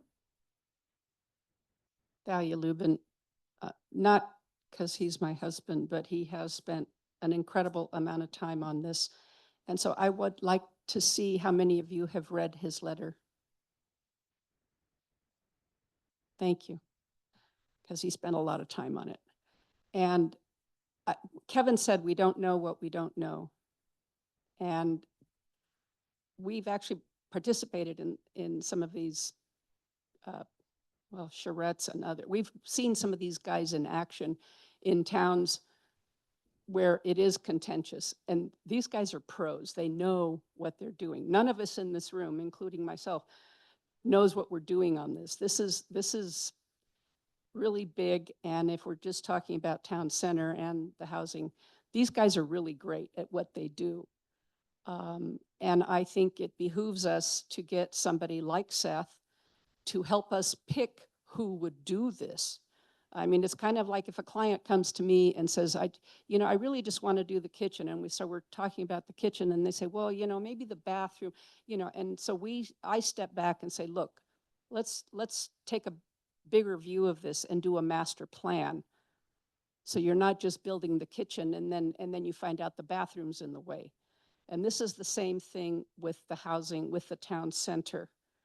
And I don't do a lot of bragging, but Steve and I have been involved in some of the most major projects in town, and we brought architects in for the school library and the campus planning. We brought the architects that did this, and we've done our research. You know, this is part of our profession, and we're bringing to you a suggestion of people who could really help us. And I was also on that town center committee, and we had a lot of deliberations. I actually got George Roberts to come to one of these meetings, and I spent a lot of time talking to him. We sat out and looked at the intersection. I almost had him convinced of some of Steve's ideas. And then, as Steve said, he made the mistake of putting it down on paper. It was just a piece of paper with ideas. And people thought it was a done deal. And afterwards, I kept running into people in town, and they would say, well, blah, blah, blah, blah. And I said, well, you know, you missed the 2-story ammonia plant behind the market. And everybody, you know, and it was just, so I don't want to have the same thing happen again. Yes, we need public input, but we need professional help. These guys are world-class. Woodside can afford it. And it is a significant thing that you're discussing, and all the elements, the housing, the town center, circulation, have to tie into it. And I think we really need professional help. And yes, we do need public input. We want maybe charrettes. I don't know, some of the stuff that Kevin's describing, but let's do it right, please. And let's not have the kind of disappointment that happened with the housing element. There's no rush on this, but we need to do it right. And I'm disappointed that the discussion about parking at Roberts has sort of coming before this, because I think, like I go back to my bathroom and kitchen example, I think we need to step back and look at the whole thing and say, how can we do this right? And so I hope you think about that. Thank you, Thalia. All right, there's no hands up in the Zoom room, and is there any public comment in the room? Go ahead. Just want to say I'm really excited about this, and I hope we can make progress on this front, because I'm from New York. I love walking. I love congregating with people. I love the Village Hub. It's so great. But then I look at this kind of travesty of a shopping center with just so much parking. And I heard that COVID was the only reason there's seating outside of the Village Bakery and Bucks, which seems pretty crazy to me, that these establishments went from being able to serve X people to X times 2, X times 3 people outside. And it's just so lively there when there are people there. But you have to look at so many cars and hear them. And it could be a beautiful paradise oasis in the town village center with grass. And you go behind there and you see a construction or a hardware store and just reams and reams and reams of parking and cars. And it seems to me like there could be a better solution. And I think with charrettes and with new urbanist architects, we could really get to an amazing place. I'd love to be here for a long time, and definitely would love to see this town center be an amazing center where people can congregate and be outside together. Anyway, that's it for me. Thank you. All right, any further public comment? All right, it's getting late. We're going to close public comment, and we're going to transition into council member deliberations, which maybe just to frame it up, I think we already know is to give, well, I guess we could be on anything you want to deliberate on, but I think like specifically like feedback for Kevin on the RFP. Councilmember Domkowski. While you challenged me to come up with a red line, so I'll start with my red line and then talk a little bit. I thought right at the beginning of public process, if it said, while the town of Woodside will provide a vision for the future, guiding principles, and a potential frameworks to accomplish these goals, comma, this will be a public process, blah, blah, blah. I understand how important a public process is. This is going to be a very long public process, as I think it was pointed out. For once, we've got time. So I think as a starting point, it's almost a preamble. I don't think we should be outsourcing city planning. I think that belongs with us. And I think we should have a centralized effort. And,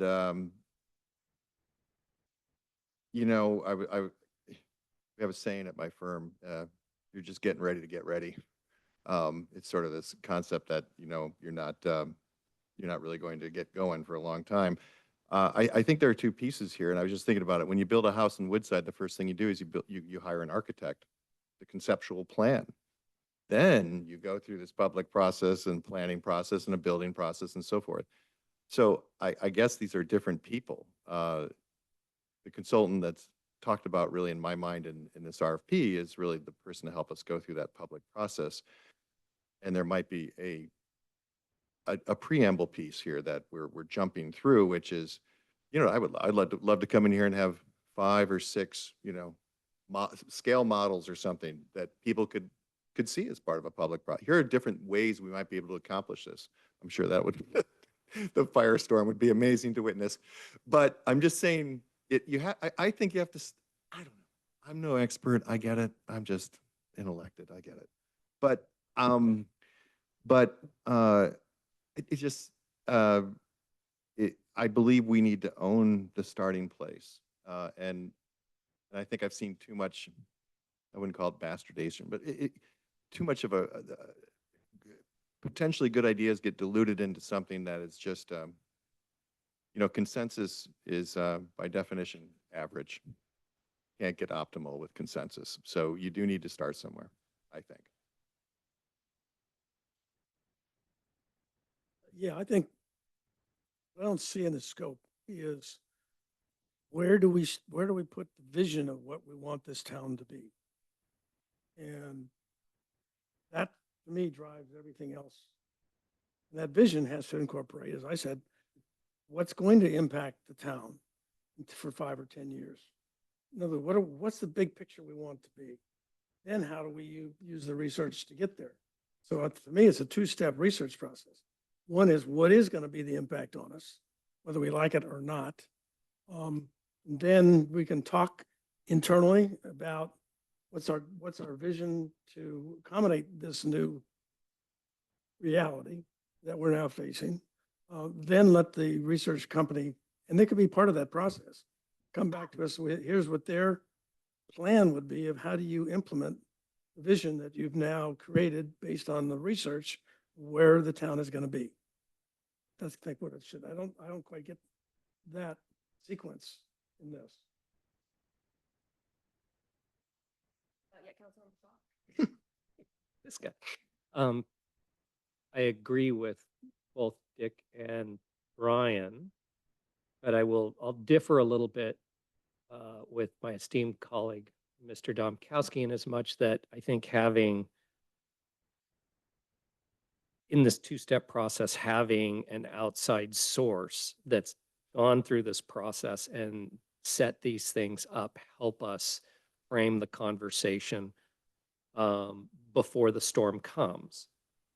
Because the storm will come, and I agree with you, consensus breeds mediocrity, but, and I'll disagree. Somebody said, oh, this shouldn't be that contentious. It's like, this will be every bit as contentious as the housing element. This will fill up the room and I'll come back there and watch you guys deal with it. So I see the value in having been there, done that guy that's done this in multiple communities, helping us frame up conversation. And I do agree with Dick that it's got to be based upon a forward-looking plan around what's coming to us, not just with housing, but the changes in how people move around. Hopefully it's less cars and more on foot or horses, scooters. There you go. Bicycles. So I think framing the first part of this is our opportunity to try and reduce the amount of brain damage on the backside of it. Because if we just throw it out on the table and start saying, here's the vision, Lord knows people are just going to show up and say, I hate that. And at least having, as you said, 4 or 5 options as we go into this, I think it's great. I think we could, I'm not suggesting that we do it, but we could all come right down through it. It's in here, right? It's housing, it's circulation, it's commerce, all of those things. So I think everybody knows the pieces of the puzzle. I just think having somebody at the beginning who might not be the same person through the public process would be useful. Is that as clear as mud? Sorry, you can have 50. That's a question. Please. I feel like I am a little confused now. So all right. Is your proposal that we would hire a consultant to help design the RFP? I think the idea of getting input either from Steve's guy or somebody else, what I don't want to see us happen is pre-bake the vision, have the RFP go out there, have whoever we choose to run this process say, well, I got the vision, here we go, and then have 100 people in here going, who the hell are you guys? And why didn't you think about what color the curbs are going to be painted? Right. But isn't the hiring of a consultant pre-baking the process? It's just more framing the conversation. Wouldn't the consultant be the one doing the research to create the overall picture first?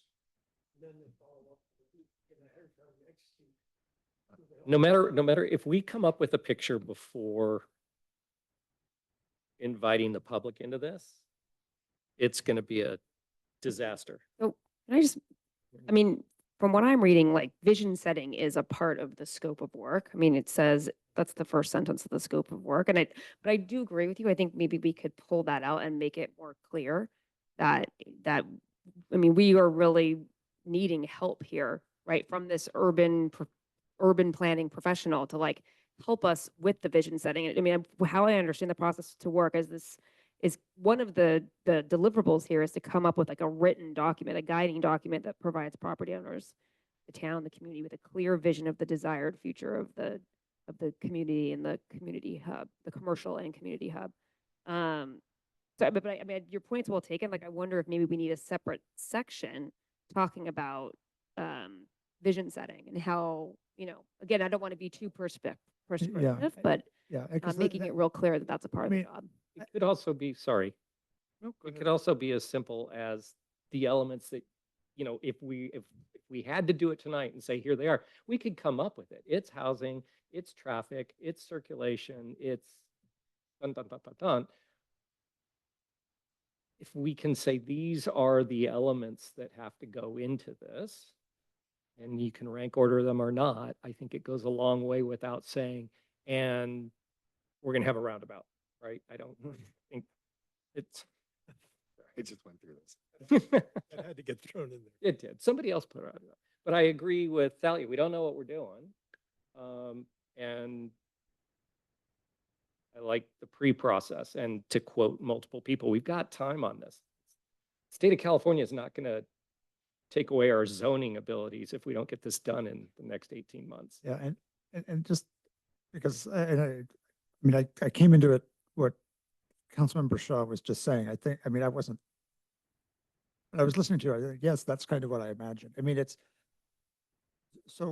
me, the terminology, the concept here is firm or firms, not a consultant. It's not like an individual, because I think that this is complex and it needs you need different skill sets at different parts of the process. I think that's true. And I think in the ideal world, you've got a firm that can either has all of that in-house, or they do it and they partner with, like I've seen this for other, like there's an urban planning firm, and we always work with this public participation firm because they're really good at that.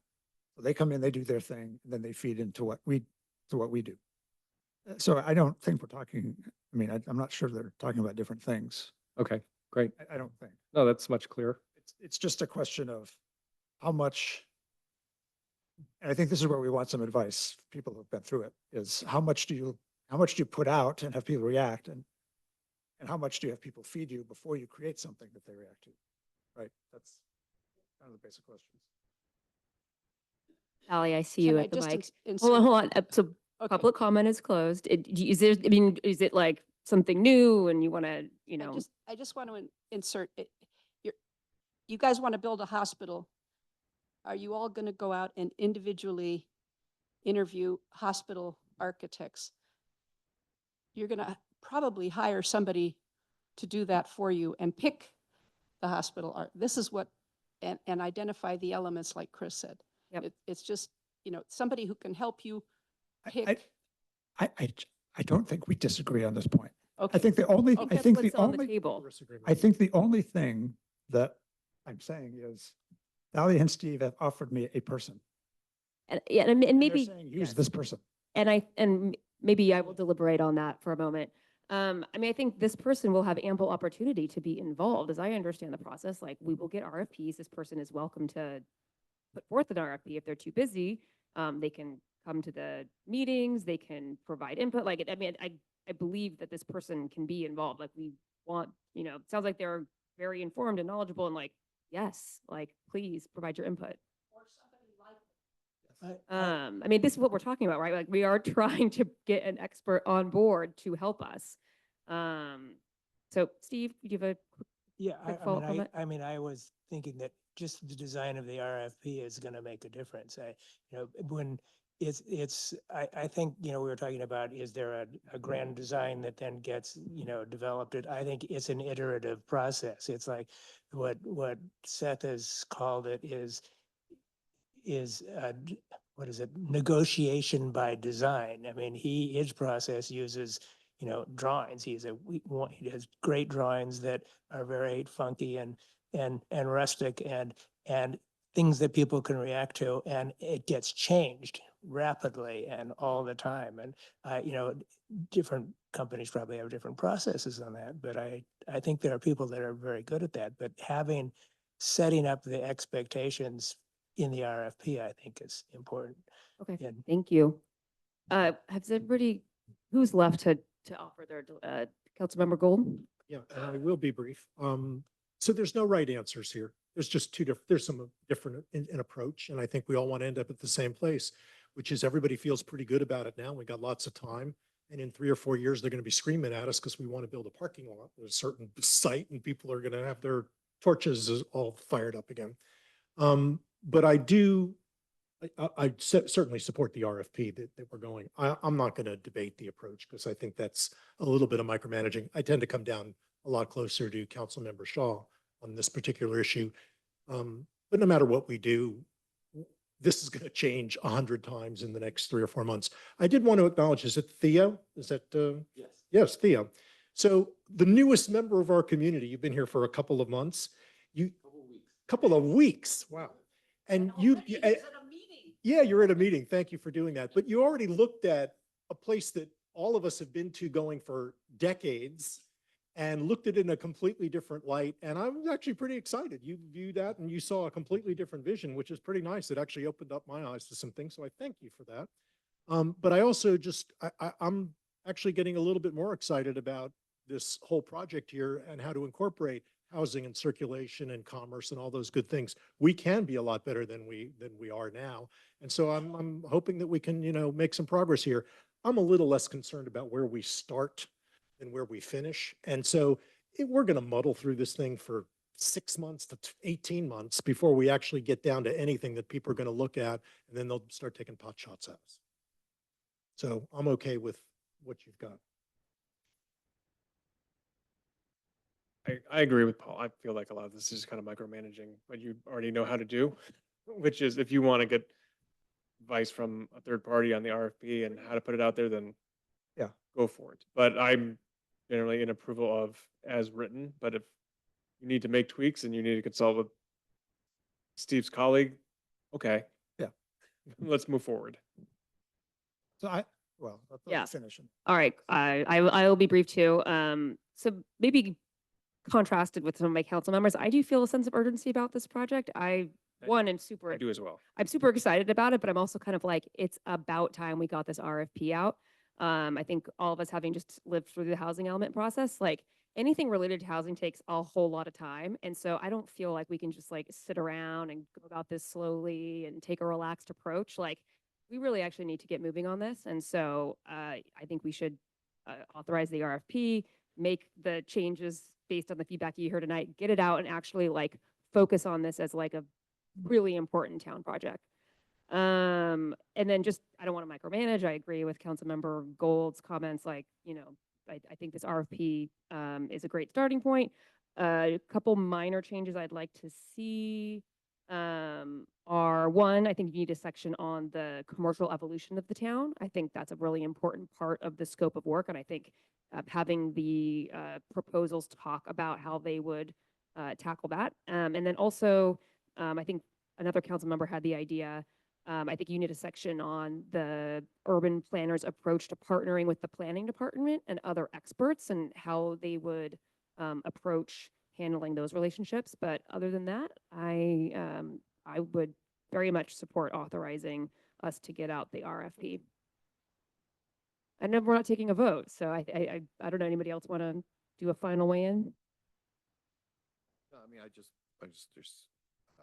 feel like I'm taking criticism for micromanaging. It's not micromanaging. It's learning from our experience last time around and trying to do it better. And I think that's all that, I mean, it's hard to give feedback without it sounding like micromanaging, of course, but that is just a point of clarification. All right. Yeah. Do you have the direction that you need? I do. And I am going to, I mean, before I issue this, as I said at the outset, I think, I am gonna, maybe it's Steve's guy, maybe it's Steve guy but I'm gonna do a little feeling out to make, because somebody said it, I think, I mean, the whole point of having this on was to have a discussion about it and see what's, missing, what might need to be tweaked. But I think setting the expectation, I think that is important, because there are firms that do this a lot, but I know that every city that they work with, it's probably a little bit different. And so, probably got a menu of ways to do it depending on the culture of the place and all those things. So I want to make sure that what they're getting, they're going to respond intelligently to, and we're going to be able to move forward, as opposed to getting stuff back that isn't quite what we thought we wanted, and then we're not really that far ahead. But thank you. Thank you, Kevin. All right, moving on to agenda item D. The subject is adopting town council strategic goals. Back over to Kevin. Yes, thanks again for the microphone. So as I said in the staff report, you recall that maybe about a month or so ago, I sent to the council just really a basic question, which was, send to me your, this isn't in any of the process, just send to me what you think are 3 of the most important strategic goals or strategic things that the town should be working on over the next couple of years. And I got a response from all 6 of you. I did my best to take from that and tally up what I thought were, where I saw that there were basically anything that got kind of more than 1 check. And it, when I put it all together, it really, but what I saw that there were 3 things that kind of rose to the top, and there were different pieces of it. The first one, which we just talked about, and I think this one had the most positive responses, was the vibrant town center. That is a strategic goal, and specifically getting the update to the town center plan underway and going through that process. And some of the components that are listed in the strategic goals, I got, again, feedback directly from council input.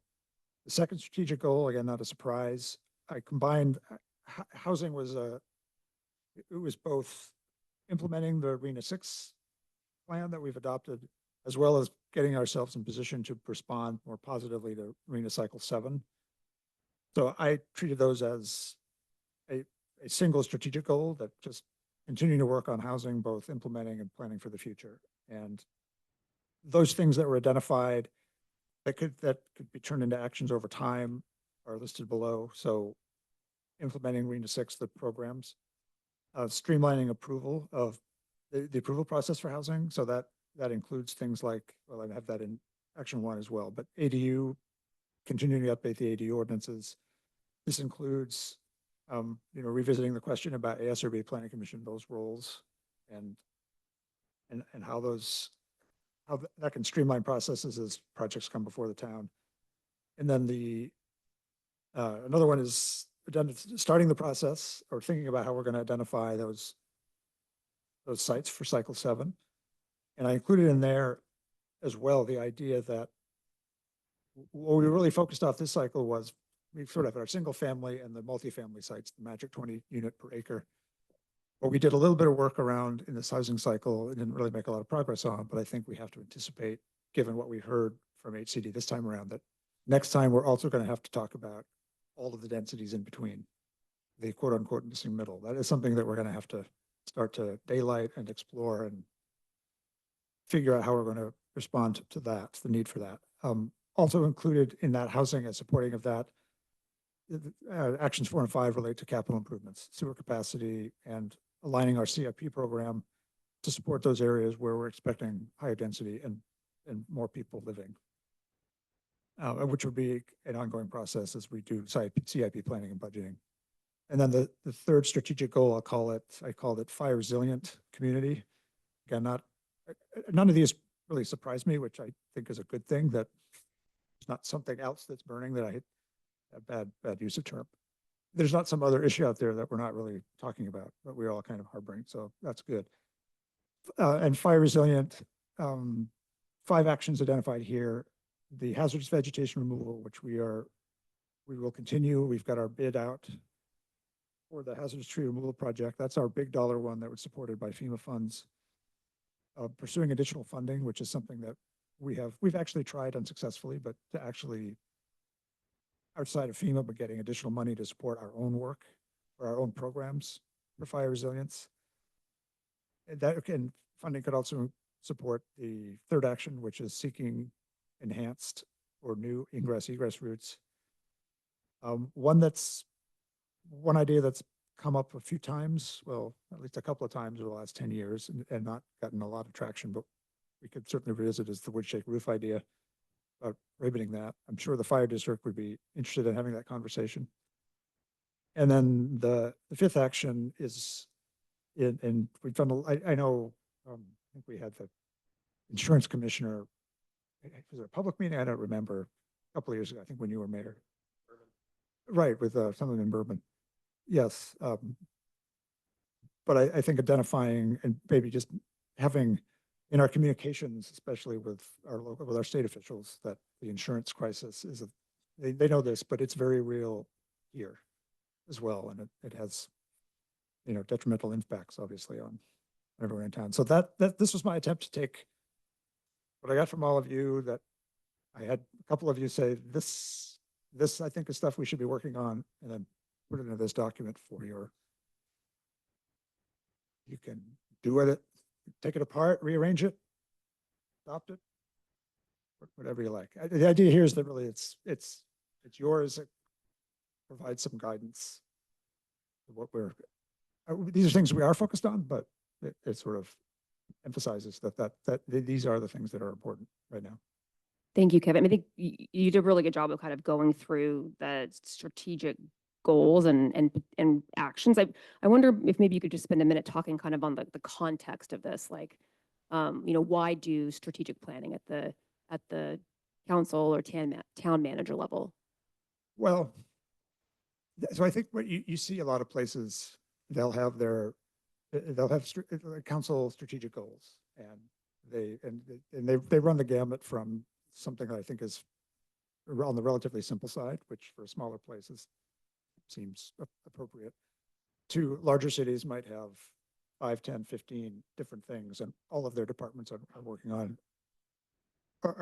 on different strategic goals. But I think what it does, ideally what it does, is it anchors for the community. I mean, this is something, if adopted, we'll just add a page to the town council page that shows that these are if somebody wanted to know, say somebody looking to come work for the town of Woodside, they wanted to know, what is the town focused on? What's important to them right now? This should tell them, this in the budget should tell them, this is what the town is looking at doing in the next 6 months to 24 months. Thank you. All right, we'll open it up for council member questions for staff. Anybody want to go first? I will. This is a lot, and I'm assuming we're working a 24-month plan, right? Yeah, I think that's even if it's a 36 or even a 48-month plan. Some of this is just, kind of ongoing efforts, particularly around fire resilient communities, et cetera. So that's not a big time suck. But when you look at the town center plan and implementation of RHNA cycles 6 and 7, knowing what just RHNA cycle 6 did to the staff, how much room is there for anything beyond this? Because given how little air there was left in the room just dealing with RHNA cycle 6, now you're going to throw town center plan in there. And I'm not advocating for reducing any of this. I'm just trying to surface the fact that between the town center plan and RHNA's implementing cycle 6 and getting ready for cycle 7, that's a lot. That's your advanced planning work for the next 2-3 years. Yes. Okay, so we're all, again, I'm advocating we all agreed that these are our priorities. It just doesn't leave a lot of wiggle room for anything else, unless, of course, Highway 84 gets closed or Old La Honda Road washes away. never.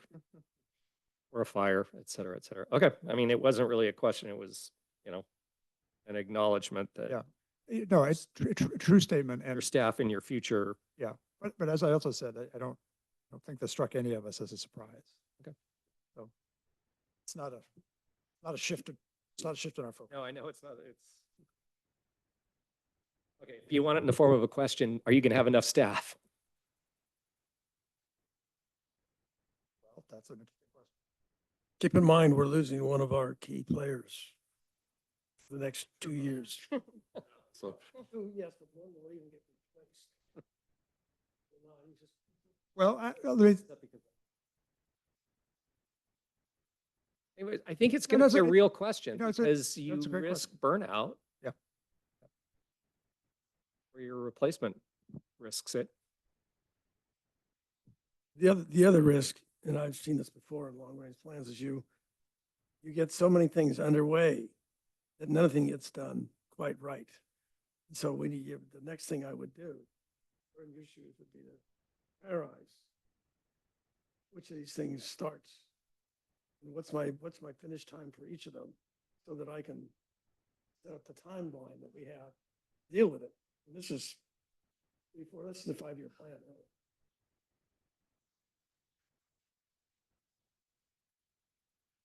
Councilmember Domkowski? yeah, well, I mean, without deliberating, I'll just start by saying I was surprised how common the goals are.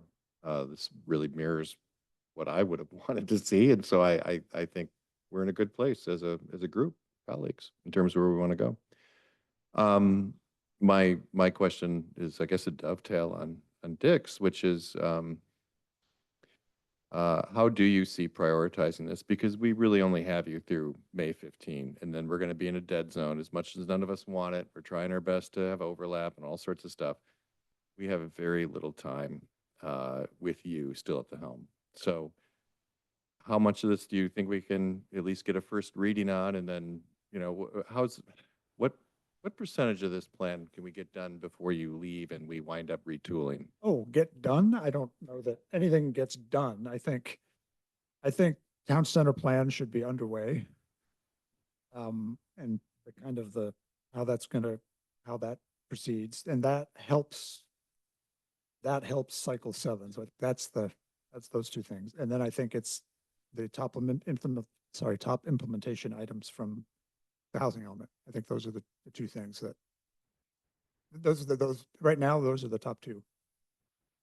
And on the fire side, I mean, we've got, it's a project that's going to be underway. So that will happen. And then if there are, the other one there, I think, is if there's funding that surfaces that is competitive, that we would go get, or we would apply for.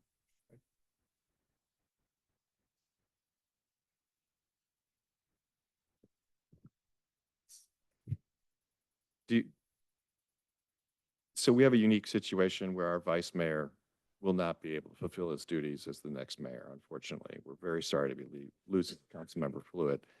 Some of the prioritization comes from the mayor, who might have their own views on what should be prioritized, say if they want to streamline certain processes or something like that. Do you think, given what we're going through with your departure, that we need to think about, or at least understand, next steps in governance on this board? You see what I'm asking? I'm asking. I hear what you're to do. I hear When what we you're- have a limited amount of time to hear what you're- understand where we're going. I hear what you're asking. Okay. I think that's a question for the council.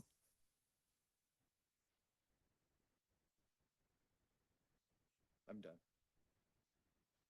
I'm going to ask the same question I asked before. What is the deliverable, the input you're looking from us here? I mean, we don't necessarily need to adopt this. I mean, You don't. We accept what you're saying. I think we're in general agreement. Yeah. Yes. Yeah, this These really are is, our inputs. this I mean, really is a maybe reflection of, You just yeah, collated it. yes, this is it. And as I said, yeah, and I reiterate that I'm happy that it's not a surprise to the staff. Yeah. I mean, I think that's totally right. I mean, you could also get direction, Yeah. My only question was just, we provided you this and you collated it, and I think you did a good job collating it. That's.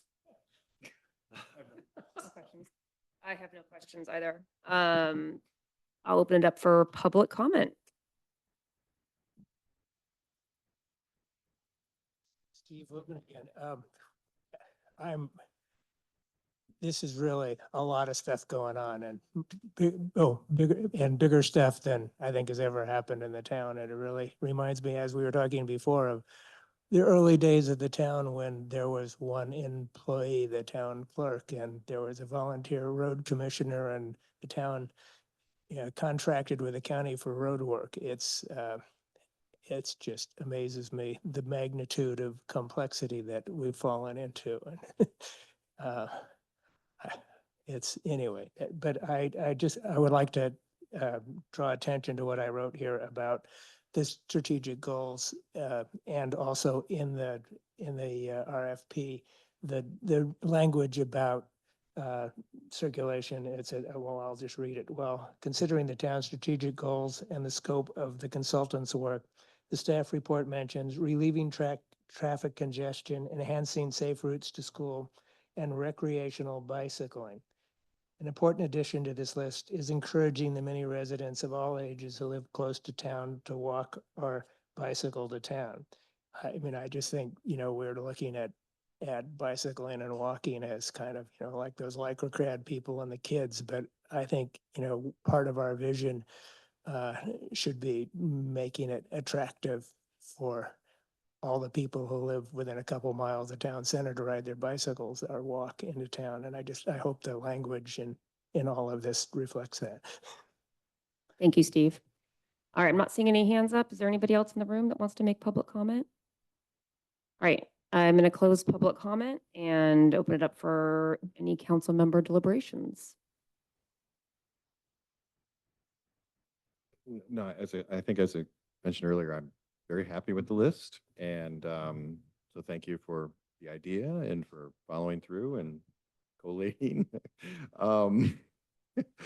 I also don't think it needs to be an all-encompassing list. So I sort of went through, I'm like, we could stick Woodside median inside the housing, and we could artificial turf, and we could specifically call it internet Raimundo. We could do all these things, but at the end of the day, it's written at the right level, at a strategic level, and I really appreciate it. And so thank you for going through the process. My suggestion, Kevin, is pin it up on the wall. And as you can accomplish one, cross it off and move on to the next one and the next one. Next That's what I can say. I mean, it is a good start for what I think we should be doing.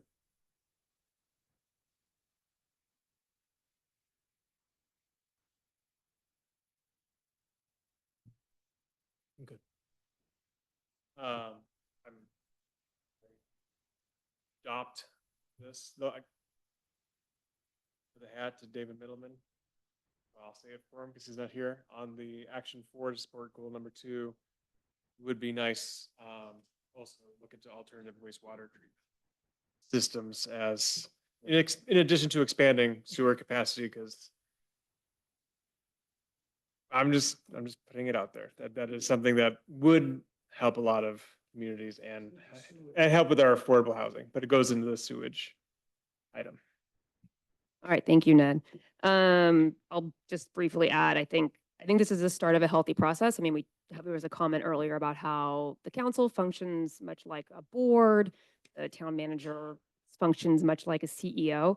And I don't know any company out there that doesn't operate with strategic goals. And so I think this is the start of a healthy process that will help us align on what our strategic goals are. And I think I'm really pleased that we did align relatively easily. And I'm also really glad that we got the point of view of our departing council members. I think Chris Shaw and Ned, you guys bring a lot of experience and knowledge to the table. And so, doing this at this time and making sure that we took advantage of that, I think was incredibly important from my standpoint. And then I think we should, when we have the new council seated, I would suggest that we talk about this again and make sure that we continue to have alignment. And with that, I can very much adopt the town council strategic goals. Do we need to vote, or Okay, yeah, I mean, the word adopt lends itself to voting. Jean says you should, so. All right, anybody want to make a motion? I move that we adopt town council strategic goals. I second that motion. Councilmember Brown, Yes. Councilmember Domkowski, Councilmember Fluid, Yes. Councilmember Gold, Councilmember Shaw, Yes. Mayor Wall. Yes. The motion passes 6-0. Okay, we have two remaining items. Agenda item E, which is a resolution approving the Ninth Amendment to Town Manager Kevin Bryant's employment agreement. And Jean, turning it over to you to do the presentation. Thank you. This is something you do on a yearly basis at the conclusion of the town manager's performance evaluation. And this year you have asked that we bring back to you a Ninth Amendment, which would do one thing only to his contract, and that would be to adjust his annual compensation from $266,700 to $275,000 effective January 1, 2025. 24. 25. You know, it's late and I don't even know what year it is. I'm sorry. Proactive pay for Kevin. The remainder of the report just outlines the rest of the benefits that are provided, and that's required by state law that that be listed out in a public report and that this be on an open session item for approval. With that, I'm happy to answer any questions. Thank you. All right, are there any questions for Jean? I'm not seeing any. I suspect there's no public comment, but we're going to open the public comment period anyway. Would the lone remaining resident in the room like to make public comment? I'm not seeing a shake of the head, and I'm not seeing any hands in the Zoom room. So we are going to close public comment. Are there any council member deliberations on this agenda item? Just, oh, go ahead. I was just going to say, thank you for an incredible year and all the work you put into the housing element. It is seen and appreciated. I appreciate that, but I was the Well, we're front. talking about you right now. Oh, fair enough. I was the front for a lot behind me. You know that. I would second that. Need a motion? A motion. I'd move that we adopt a resolution of the Town Council of the Town of Woodside approving the Ninth Amendment to the Town Manager's employment agreement. Second. Yes. Councilmember Domkowski, Councilmember Fluid, Yes. Councilmember Gold, Yes. Councilmember Shaw, Yes. Mayor Wall. Yes. Motion passes 6-0. All right, our final agenda item for the evening, agenda item F. The subject is a resolution approving agreement for town attorney services with Aronson, Dickerson, Cone, and Lanzone, and authorizing the mayor to execute the agreement on behalf of the town. And Kevin, over to you. Yes, thank you, council. So this is very similar to what you just did for the town manager, except this is for your town attorney. We've done this just about every year, and following the review, the firm has requested and council has indicated it agrees to a modification in their hourly billing rate from $326 to $334 an hour. All other terms of the contract would remain in place, and this would also be effective on the 1st of January, 2025. I will take any questions. No, I'm not seeing any questions from the council. Any public comment? I'm seeing none. All right, I'm going to close, and there's no hands up online. So we're going to open the public comment period and close the public comment period. Is there any council member deliberations? All right, then I would entertain a motion. I can't say thank you to Kevin. Thank you. Yeah, go ahead. Jean, thank you for your wise counsel this year. I feel like we were all in very good hands with you, and we received excellent advice in a very difficult time. Yeah, sorry, Jean, I didn't mean to rush through that. I think it was just looking at the clock, but we all very much thank you. Ready for a motion? Ready for a motion. I'd move that we pass a resolution approving the agreement for the town attorney services with Aronson, Dickinson, Cohen, and Lanzone, and authorizing the mayor to execute the agreement on behalf of the town. Second. Councilmember Brown? Yes. Councilmember Domkowski, Councilmember Fluid, Yes. Councilmember Gold, Yes. Councilmember Shaw, Yes. Mayor Wall. Yes. All right, Melissa, moving into the report section, are there any volunteer committee updates? Yes, thank you. The Environment and Open Space Committee and the Climate and Sustainability Committee hosted a movie night this past Sunday for the screening of the documentary Fantastic Fungi Remastered. approximately 40 people attended, and it was a really interesting documentary. The volunteer reception, as Thalia mentioned, well, she's gone now, but as she mentioned in public communications, is on Friday, October 25th, 4 p.m. And RSVPs are due by this Friday, October 11th. And last month, I mentioned Cars and Coffee event by the Recreation Committee, and a date has been scheduled for Saturday, November 2nd, from 8 to 11 a.m. And cars will be out here in the parking lot at Town Hall. More information will be posted on Nextdoor and the town's website. Wow, lots of cool events happening in town. That's exciting. Thank you for that update. Are there any council member communication? Right. Quick one, I attended the SFO Airport Roundtable last week, as I mentioned a bit earlier. There's one item that came to our attention that I just wanted to bring to the attention of the town council. There's this thing called vertiports, the air taxis, if you will. And there's companies buying up the rights, mostly in Walmart parking lots, so that they could take off these planes and literally all over the country, but especially all over California, because they're mostly centered in the San Carlos area, ironically. But there are cities and towns outlawing that as part of their zoning. In other words, they do not want fields where they have big areas to be able to have these air taxis landing and taking off all day long. Something the town council may want to, or the planning commission may want to consider, is not allowing vertiports in Woodside because once it happens, it's a little bit, if somebody buys the rights to it, it's a little bit more difficult to take away. But it's just something that people are very concerned about, more concerned than I would have expected. Yeah. Yeah, the future. Be in our strategic plan. Oh, there you go. Well, thank you. Any other council member communications? All right. All right, I just have a couple, and I'll keep it brief. First, I just wanted to acknowledge Kevin's announcement that he's stepping down, and the press release went out. And I'm not going to spend time tonight talking about Kevin's amazing service and how thankful we are. What I did want to just say is, one, thank you for putting out a very thoughtful and well-drafted press release.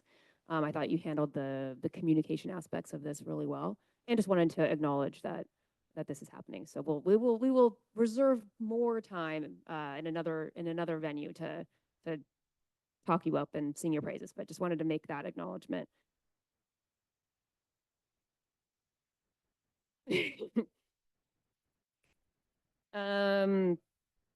What else? There have been some changes to the support we're receiving from the sheriff, and just personnel changes.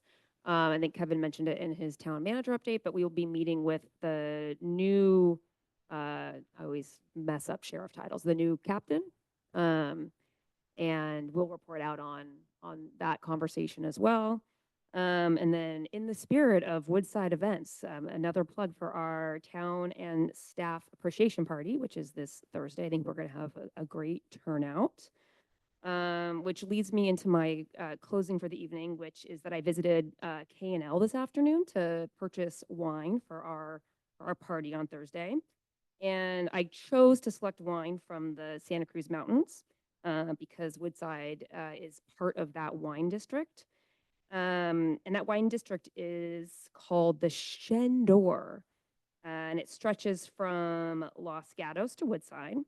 And I speak French, so I can tell you that the Shendor means the golden chain, and it's known for its elevation and its clarets, not a varietal I'm super familiar with. So I've come tonight with two fun facts about Woodside and the Shendor. The first fun fact is that by the 1800s, it's estimated that there were 800 acres of vineyards in and around Woodside. In that era, Edgar Preston's winery on Old La Honda Road and Emmett Rixford's on La Cuesta both produced award-winning vintages that were exported throughout the country and the world. We're talking the 1800s here, 800 acres in and around Woodside. The second fun fact is by the 1960s to 2000s timeframe, there was a renaissance of interest in winemaking in Woodside. And there were three pretty well-known commercial wineries. There was Cronin, which was established in 1980, Thomas Fogarty in 1982, and Shendor, which was in 1991.